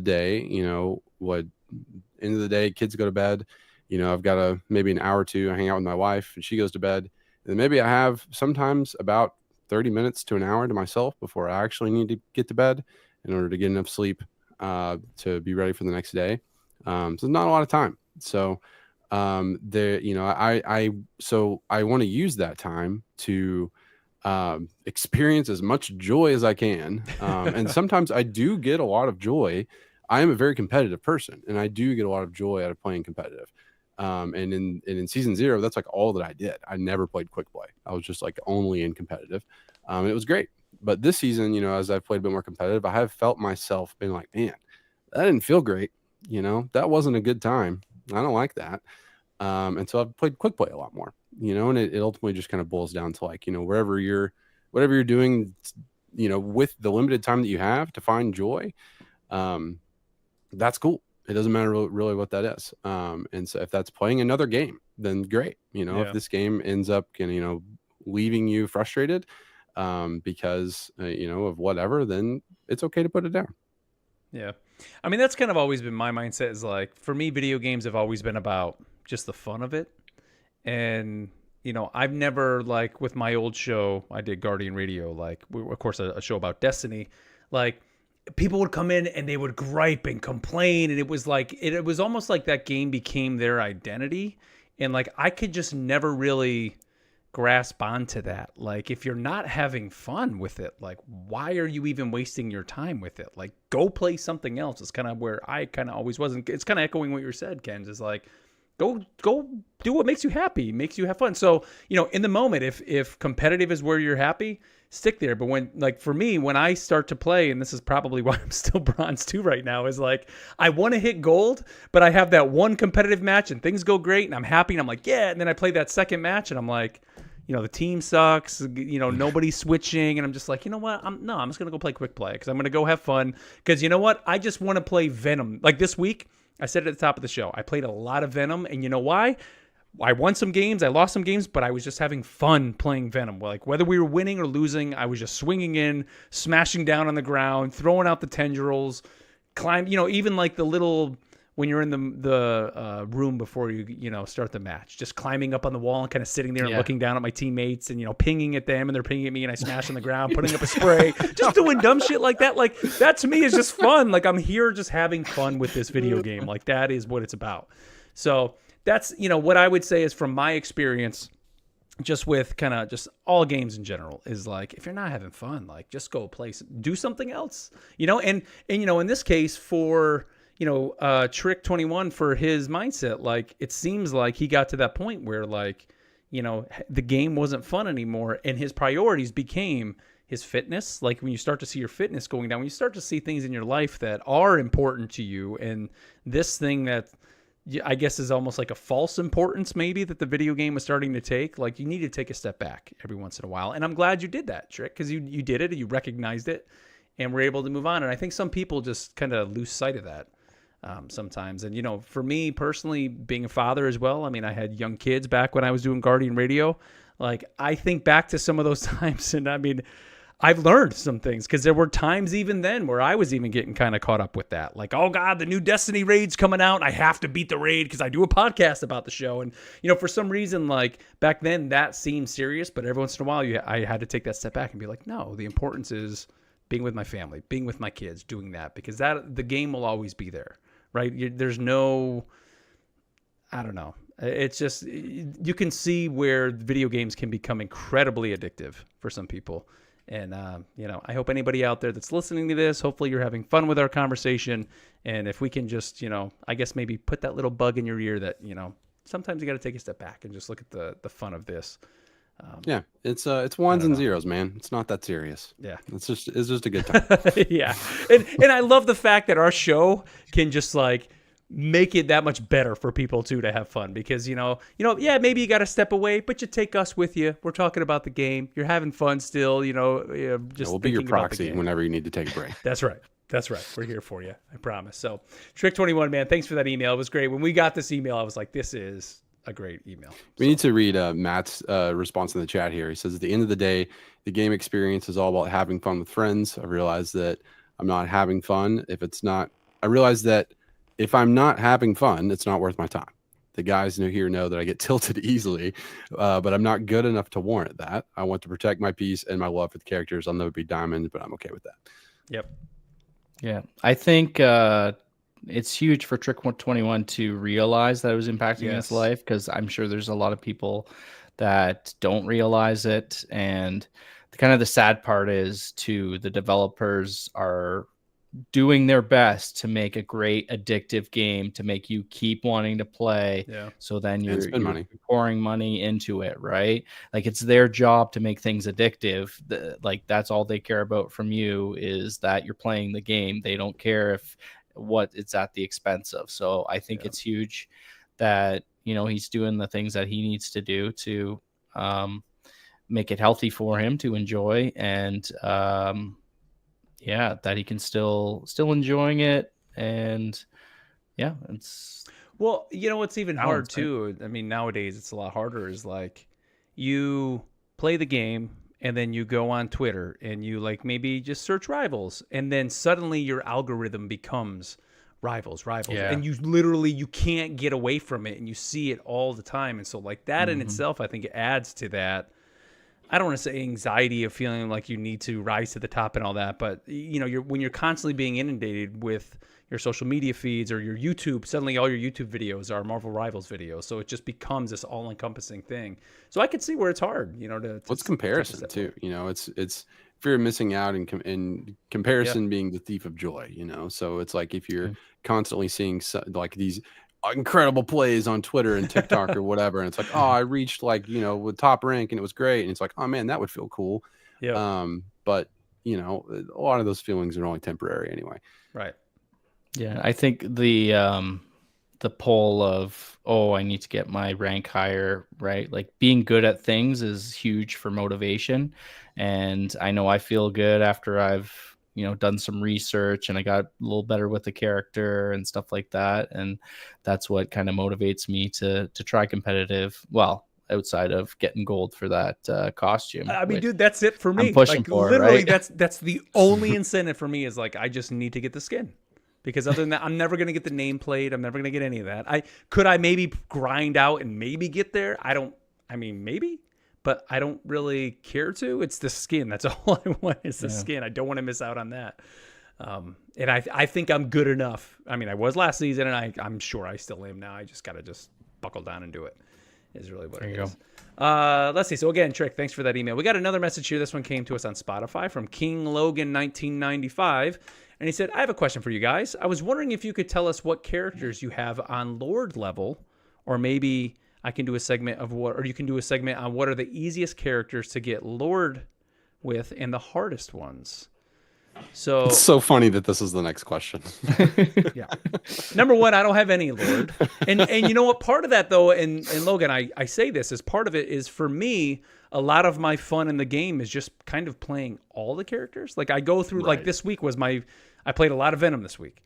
Next week, who knows? It could end up being like I jump around between all the characters. I like to be just kind of a jack of all trades. I never really focus on one per se. I mean, I do have characters like I mentioned Season 0. I played Cloak and Dagger almost exclusively in comp. But that was just because I was best with them and I knew that would get me up the ranks. But if I'm just playing just to have fun, I'm playing everybody. Like it's whoever I want to play. I'm not even always insta-locking. Sometimes I just go in, okay, we need a Vanguard. What Vanguard do I want to play? Okay, I'll play Venom. That's kind of where it started this week. And then I was like, oh, I'm just going to play Venom this week. So I don't have anybody on Lord right now because I was kind of looking today to see. I don't even have a second character. What do you need for that achievement? It's like 2 captain level characters, I think is what it is to get the, I don't know. There's an achievement in game that you get that. I don't have anyone. I don't have a single one at captain. I have close. Cloak and Dagger are. And then I think it was Captain America for a while, but now my second, I forget who it is, but like, I don't know. But I don't have any Lord characters. I'm close to captain with Strange and Thor. I was gonna say, I figured you'd have Thor. Yeah, no, I mean, I'm like you. I actually probably this season I probably played a lot more Doctor Strange than Thor because I've been in a lot of situations where no one wants to tank, like no one. And so it's like, well, I'm not gonna main tank a game just with Thor, so I try to play someone a bit. So I end up playing a lot of Strange, but yeah, you know, it's. I play the same way of like I don't usually sometimes I'll insta lock and quick play because I'm like, man, I'm really gonna play this character, and then I'll like get in there and I'll have someone like, for example, Scarlet Witch and Adam Warlock this week, characters I don't ever play. You know, I was insta locking them in quick play because I had that idea in mind. But a lot of times I go in and I just fill, you know, and it's like, okay, what's needed? Okay, cool. And then like, what's the other person want to do? Okay, cool. And now I'll fill in the role. And that's kind of a good way to just kind of learn and adapt. But the result of that is that I've got a ton of characters, like 30 minutes to 2 hours played, you know, like it's not, I'm not like, it's not like grinding out any specific And one. just for context, for people that have never really dipped into this part of the game, if you go under your stats, I think, or under heroes, you'll see proficiency. And so each character has almost like, I don't want to say they're achievements for the characters, but there is a little progress bar. and it'll be like, play a character. Every time you play a character for 60 minutes, you get like 15 or 20 of these points. And then it's like, get X amount of kills with, let's say, their ultimate, or, block X amount of damage with the shield. And as it's just this constant rolling things. You're constantly getting these points, and then you're unlocking the different little character nameplate skins. Like Neil said, it's mastery in other games. Yeah. So it's kind of these mastery things.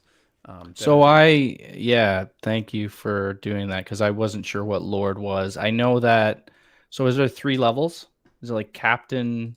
There's like Knight 5. and Lord? Yeah. There's the 5. last one, I think with Lord, you get the MVP icon. So like if you ever notice on the character screen, sometimes you'll see on the bottom someone will have like just a different looking thing. It's actually a picture from the MVP screen, like the default MVP screen. They just kind of like snip that out and put that in there. Oh. Okay. So it's just different things you get. All right. And I didn't realize, like, I've seen that before, and I think I have a few characters on whatever the first level is, where you get their sprays. The circle spray, yeah. So that's kind of the easiest one you get. Yeah. So I have a few on that. I like you guys, I fill a lot, and I was just kind of looking at my most played, and yeah, it's kind of all over the place. I think my closest would be Penny Parker. I play her a lot because it usually goes well for me. But I think I'm just level 1 with the spray. Gotcha. So, and I did. You just explaining that too, that it's every 60 minutes you get points to go towards it. I thought it was like a checklist of, okay, play 60 minutes and then do this and then do this and then you go into the next one. Oh, okay. It's like these are the 4 or 5 things you want to do on that character. So, I mean, you could literally just not do anything and just play that character for 100 hours or whatever it is, and you'll just get Lord. Like, you can just get that. It's just, but you can speed it up doing it's faster if you do more than one thing. Right. Yeah, okay. So it's not now, like which is the focused on one, easiest and the hardest? Like, honestly, I mean, again, you can just play those characters. I guess you would have to kind of look at, and I've never really looked at every single character to see, but I would think if you're playing whatever character you're best with, or you feel comfortable with their kits, would probably be the one that, of course, would be the easiest for you. Because there's some characters that I'm just good with that maybe Ken's isn't good with, like I was terrible at Thor because I didn't understand Thor's kit. So like there was no chance for me to get there. But now that I kind of get it, I think it would be a little bit easier for me. I mean, if anybody, I would think maybe Black Widow or Hawkeye, maybe, because you're more kind of pinpointing those shots. Because I would assume that their little things you got to kind of check off are more about hitting those shots. But again, if you're good with that, someone that plays on the PC that is just nailing all those shots, it's going to be easy for them. So I'd have to look and see what those things are, but I think maybe a Vanguard or a strategist would be easy, because it's like heal your team this much, right? And it's less about getting KOs or last hits if you were a duelist, or with a Vanguard it would be block X damage, like you said, with the shield. So it's always pretty easy to get shot at. Let me tell you, it's staying alive. That isn't always going to be a strategist with you that's going to help you. I can soak damage. Just keep me alive, please. Just heal me. Let's see. This next one comes to us from Justin O'Shaughnessy. I guess that's how you say that. He said, so I discovered this tracker.gg website that basically tracks and gives you all of your advanced stats for your playing rivals. And it hurt my feelings. He said, it keeps track of pretty much everything stat-wise, but the big stat that, quote-unquote, offended him was his KDA rating. He said, I never even heard of a KDA stat before, but apparently I'm in the bottom 2% of the player base with the stat, and now I'm just sad. He said, I just reached gold 3, and my win percentage is like 60%. How much weight should I put in KDA? Justin, I will tell you, 0, my friend. If you're winning 60% of your matches, you're in gold 3, you got the skin, you're winning more than half your matches, who cares? That's what I say, man. Like, I mean, KDA is what? It's kills, deaths, and your assists. Assists. I mean, most average, like Call of Duty, Halo was always just your KD, because they generally don't track your assists. I mean, sorry, what's a good number for this? I don't know. Mine is 2.28. So I mean, when you're throwing in the assists, I don't know what makes like a good stat. I mean, obviously, the higher the number, it's I don't know gonna be how better. what But the percentage is, but I have a 60% win rate. That's pretty cool. But I mean, Well, that's my last 25 matches. wouldn't it depend on like what you're playing too? Like, I mean, if you're playing Right. a strategist, and let's say like you can go back to some of my cloak and dagger matches I had last season, and maybe I'd have like 5 kills, let's say 5 or 6 deaths, and then like 28 assists. Like, what is that number gonna equate to? Where if I'm playing a duelist, my number should be like 20 some odd kills. You would want 20 some odd kills, 5 or 6 deaths, whatever, and then your assist would be low. So I don't really know kind of how that all Is it plays, kills but plus assists divided by deaths, maybe? So I think the biggest thing about this is stay with your team and don't get knocked out. That'll help your number. And so that's a good thing to see, because the least amount you're down for the game, the more time you're up and doing something helpful. right. In terms of the other numbers, I don't think that's as important as, at least being there for your team. Yeah, I mean, I would almost say, and I mean, quote, I could be totally wrong with this. I mean, this is a hero shooter, but like, I think your KDA would matter more in a true MOBA than it does in this, because your downtime in this, yeah, sure, you're down. Teams can get a push, especially if you're a strategist or a vanguard, and really kind of making that difference to keep your team alive. But in a MOBA, when you die, you're basically giving the other team that advantage because they're able to XP. level. Right. The XP, and they're just able to spend more time in the field killing mobs and leveling up. So in a hero shooter, that's not even an issue at all. So like, that's where I was always more familiar with KDA, was a game like Paragon or playing League or Dota. Like, that's where it matters a little bit more. Or game modes like Doom. Wait, what's it called? The Sanctum? Doom match? Doom match. Where Deathmatch, the just way like you general win deathmatch. is get knockouts, Yeah. right? Right. Here it's push the cart, you either win or lose. Yep. So it also, like in this case, it almost matters where do you die too. Like, if you die, right when you're almost hitting it, then you have that long walk back. Or if you're dying and the room is right next to you, you're down for 5 seconds, you're back. So, like I said, I would tell you, hey, you're winning 60% of your matches. Don't even look at that 2%. Just be in the bottom 2%. And also, tracker.gg, very cool site. I mean, they have all of the other games. I mean, there's so many different games out there. That site's been around for a long time. They've added rivals to it. I think going into season 1, it might have even been there for season 0. So you can go in there, check out all your stats, check out your friends' stats, unless, some people hide their stats. Yeah, some people do that sometimes. I don't know. You can't look at them. Anyways, moving on here. Venompool0001 said, I just wanted your thoughts on why they haven't put Deadpool in the game yet, as they dropped the movie skin for Wolverine. Sorry, I'm a huge Deadpool fan, and after reading so much about him, I don't understand it. Also, what do you think his abilities would be like? Well, I think we can almost guarantee that Deadpool's coming, right? Because, I mean, I bought the Wolverine skin, and they have half the heart, and it's the Wolverine face, and we're just waiting for that Deadpool to kind of finish that spray.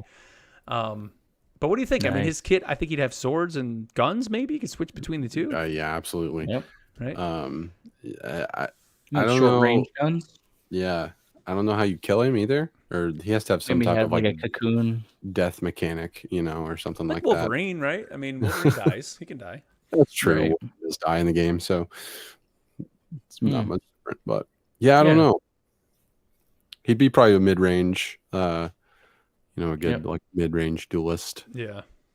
Would you think he would be more melee, or will he be more? He's always got his sticks or whatever, right? Like he's got Swords. like He's got batons. the 2 swords, man. Swords. There you go. Swords out. Slashing. Yeah, I think so. I'm interested to see what his team up with Wolverine will be. Maybe they just like hold hands and like spin around or whatever. Or maybe from the movie. They had some cool team ups in that movie too, right? The fight inside the Honda Odyssey is the greatest thing ever. I know in the the comics that Wolverine makes a lot of jokes about Spider-Man, and just kind of like looking like Spider-Man. And so it'd be cool if he was just basically Spider-Man, if he was like a dive duelist, and he would just dive in it'd be like Genji, you know, like he's got the swords, but also Yeah. like he could have some range. So that might be cool. Yeah. I can't wait to hear too, like his voice lines and all that. You know, it's just going to be ridiculous. The stuff that he's saying out there. It's probably going to be great. I wish like too, like he could, I don't know, hack off his arm and then he like swings his arm around, like holding the sword, and he's just gonna like whapping you with Little it. baby arm, a girl's little baby arm. That would be awesome. Let's see. We got another one here. This one comes to us from Mark Asbury, and he said, "Hey guys, I wanted to ask this week. Do you think we could possibly get ultimate skins like the ones in Smite and League, where they're a bit more pricey, but they have unique voices and special abilities? For example, DJ Sonya from League had music, and her abilities would change the music, and your team could actually listen to it also." He said, "I would love to see something like that for Luna Snow." Ooh. I don't know. Does the new skin, does she play different music?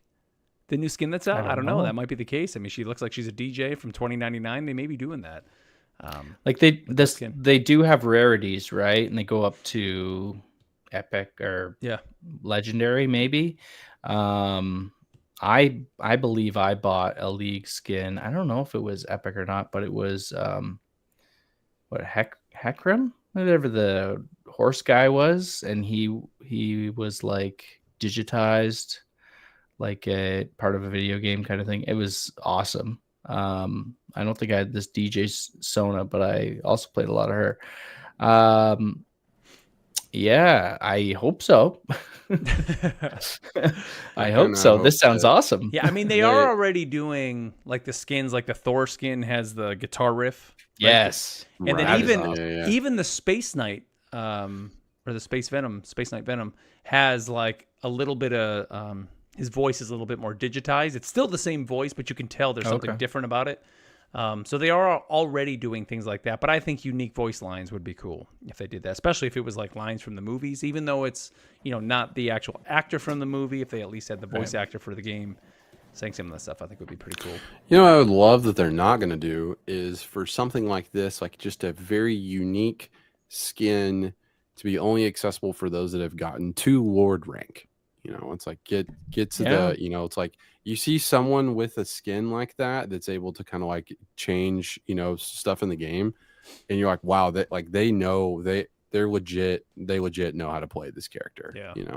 I would love some type of skin like that for being able to like achieve, a high mastery with a hero. But something like this, they're going to spend this much time to make it. They're going to make you pay for it. Oh yeah. Yeah, definitely. Let's see. We got one more. This one comes to us from James Garrett, and he says, "I appreciate the podcast. I like the pace of it. What about having guests? Or do you guys offer advice for people to rank up, just like a 10-minute segment?" He said there's a vacuum for that podcast wise.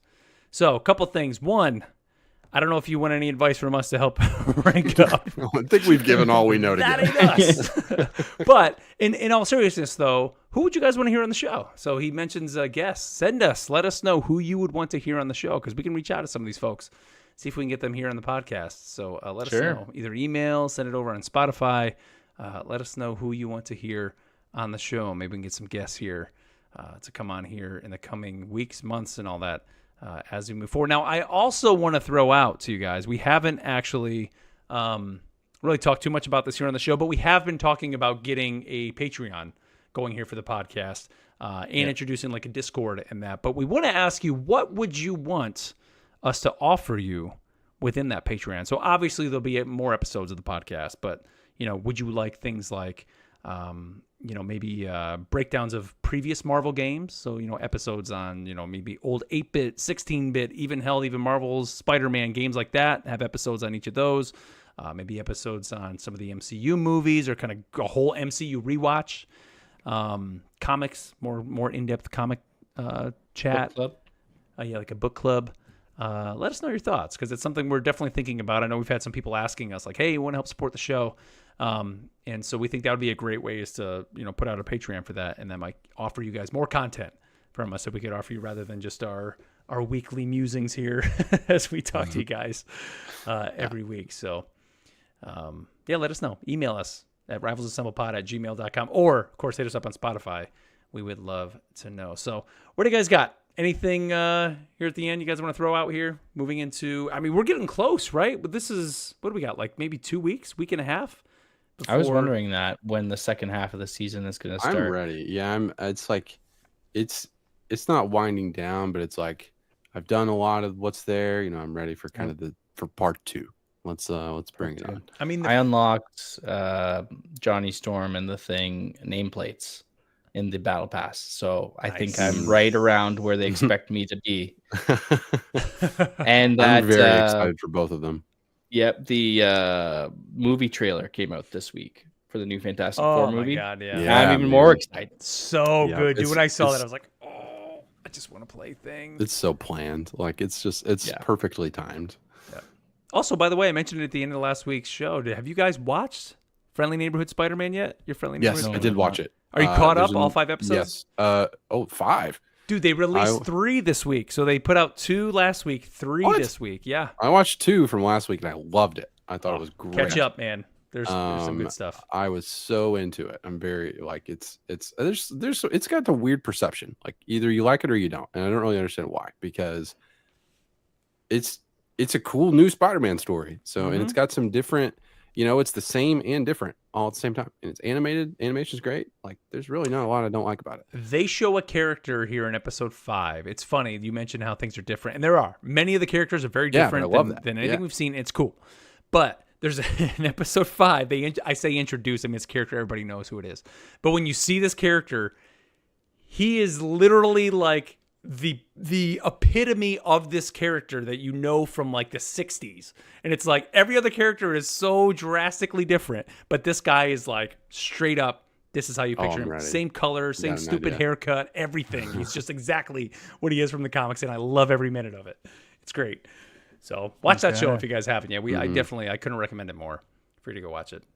Nice. But yeah, hopefully soon, man. I'm thinking I think this is 4 weeks now into the season. I mean, the fact that the event is ending tomorrow. That's how you know. That's how you know, right? We got to be So so they're gonna hopefully announce within the something. next week. I mean, I'm almost expecting we may get some sort of reveal or something this upcoming week. So next week, hopefully, we'll be talking about some more good stuff for what's coming here halfway through the season. But we'll excited. see. We will see. So again, guys, remember, head on over to Spotify. Obviously, you can catch the podcast over there, but take part in our poll. So if you click on the episode over on Spotify, we're asking you, what is the best domination map in the game right now? So you have Eastgard, the Royal Palace, the Intergalactic Empire of Wakanda with the Burn and T'Challa map, or the Hydra Charteris Base Hell's Heaven. So go vote over there. And while you're there, of course, leave us a comment.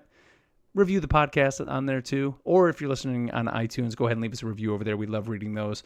And of course, big thanks to everybody over on Twitch and YouTube for joining us here. Great conversations happening in the chat. We love you guys over there. And if you want to catch those, you can catch them in the recorded portions on those websites as well. So again, at Rivals Assemble Pod there. And until next week, everybody, we'll have a good week in Rivals. Get out there and just have some fun in the game. So it's what this game's for, man. It's awesome. So until next time, we'll catch you later. See ya. Peace.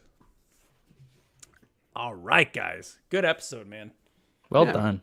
Well done. Well done. I missed this. sir. Indeed. Not quite 2 hours. Almost there. One day.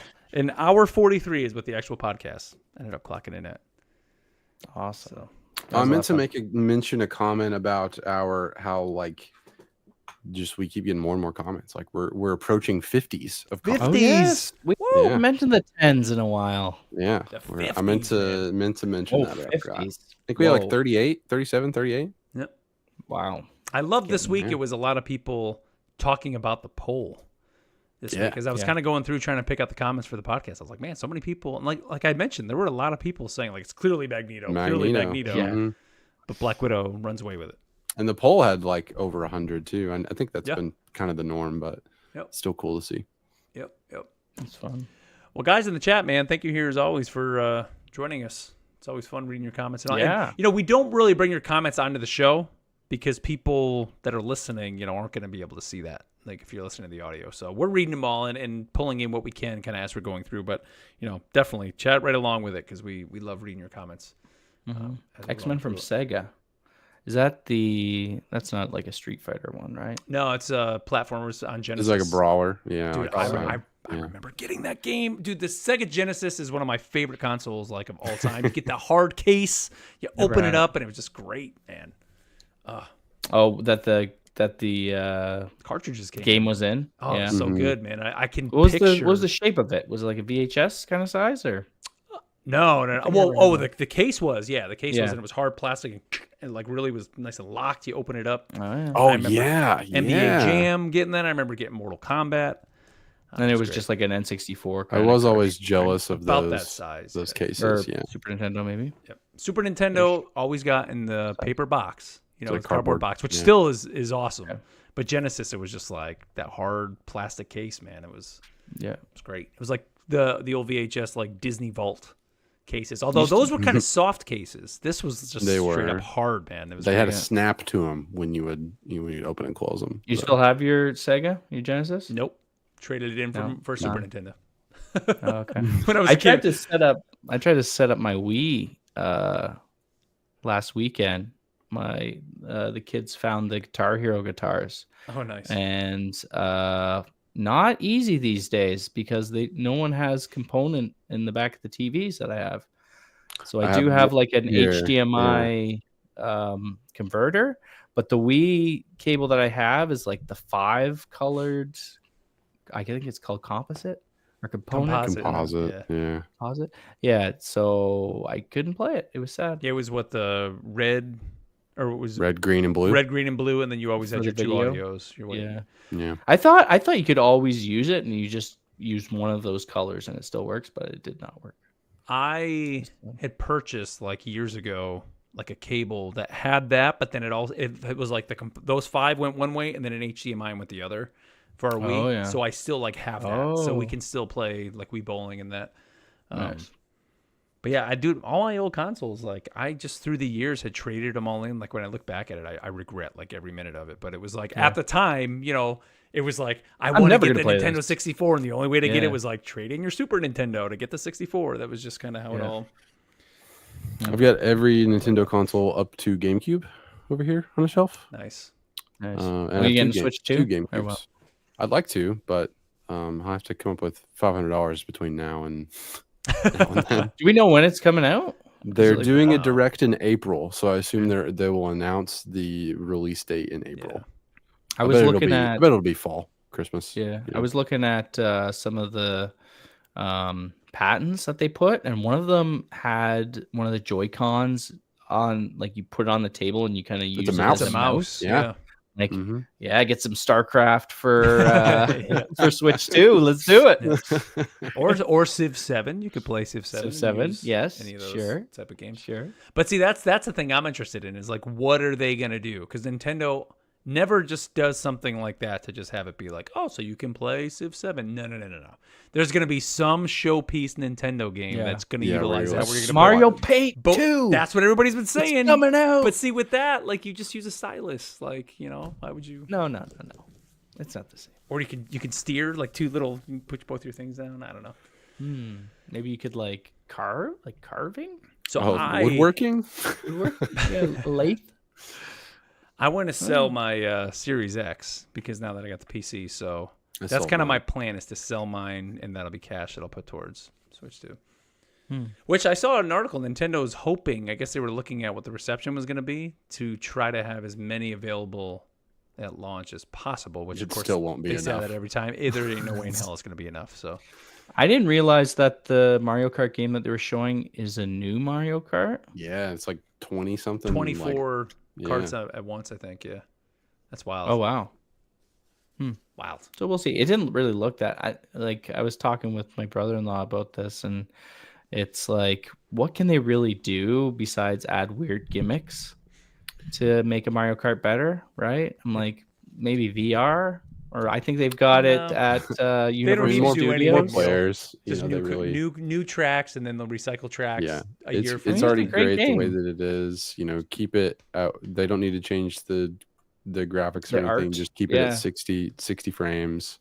Yep. Lock it in. Maybe 120 if they can push that, and that's all we need. Maybe like get the multiplayer a bit better. I don't know. It always Oh, seems that like, would be great. Yeah, I mean, just Yeah. generally, Nintendo Switch Online is awful. So Yeah. if they can improve that, that'd be Yeah. sweet. Actually, put a Ethernet port in the dock. Yeah, Would be you know. nice, if they did that. I mean, the big thing for me is I'm wondering, is Metroid Prime 4 number one going to be a launch title? Probably it is, right? Oh. And number two, is it going to be cross-gen? Because Breath of the Wild was on It should Switch be. and was Yeah. on Yeah. Wii U. Same thing happened with Twilight Princess. It was on Princess, both GameCube and Wii. and Yep. yeah, so it's like I have a feeling they're going to do that. And then in my mind, I need to have a Switch 2 because I need to play. Yeah, the best because you version don't of want a that game. subpar experience. Yeah, I need to Yeah, have the dude, 60 I- frames because it'll be 60 on the Switch 2 and probably 30. And cannot tell there's you no way I can play how that game in 30. So. How long I've been waiting so long for Metroid Prime 4. Metroid Prime series is near and dear to me. It's great. I have not played them. Dude, You the should. new, You have time. you can should get the get remake. original- Get the remake. Yeah, Yeah, remake. remastered, I've been dude. watching it, but the price just doesn't go down enough for me. Yeah, it never will. You're I guess screwed. they'll make sure I'll finish it, right? If I spend all the money on the game, it'll Yeah. motivate me. to It'll play. it'll go on sale like It's a lot of 10% fun, off. though. That's probably as Yeah. much as you'll ever see. Yeah, it is good. But all right, stream, I'm going to end it there, guys. Thank you here for tuning in, and we'll catch you guys next week. Have a good week in Rivals.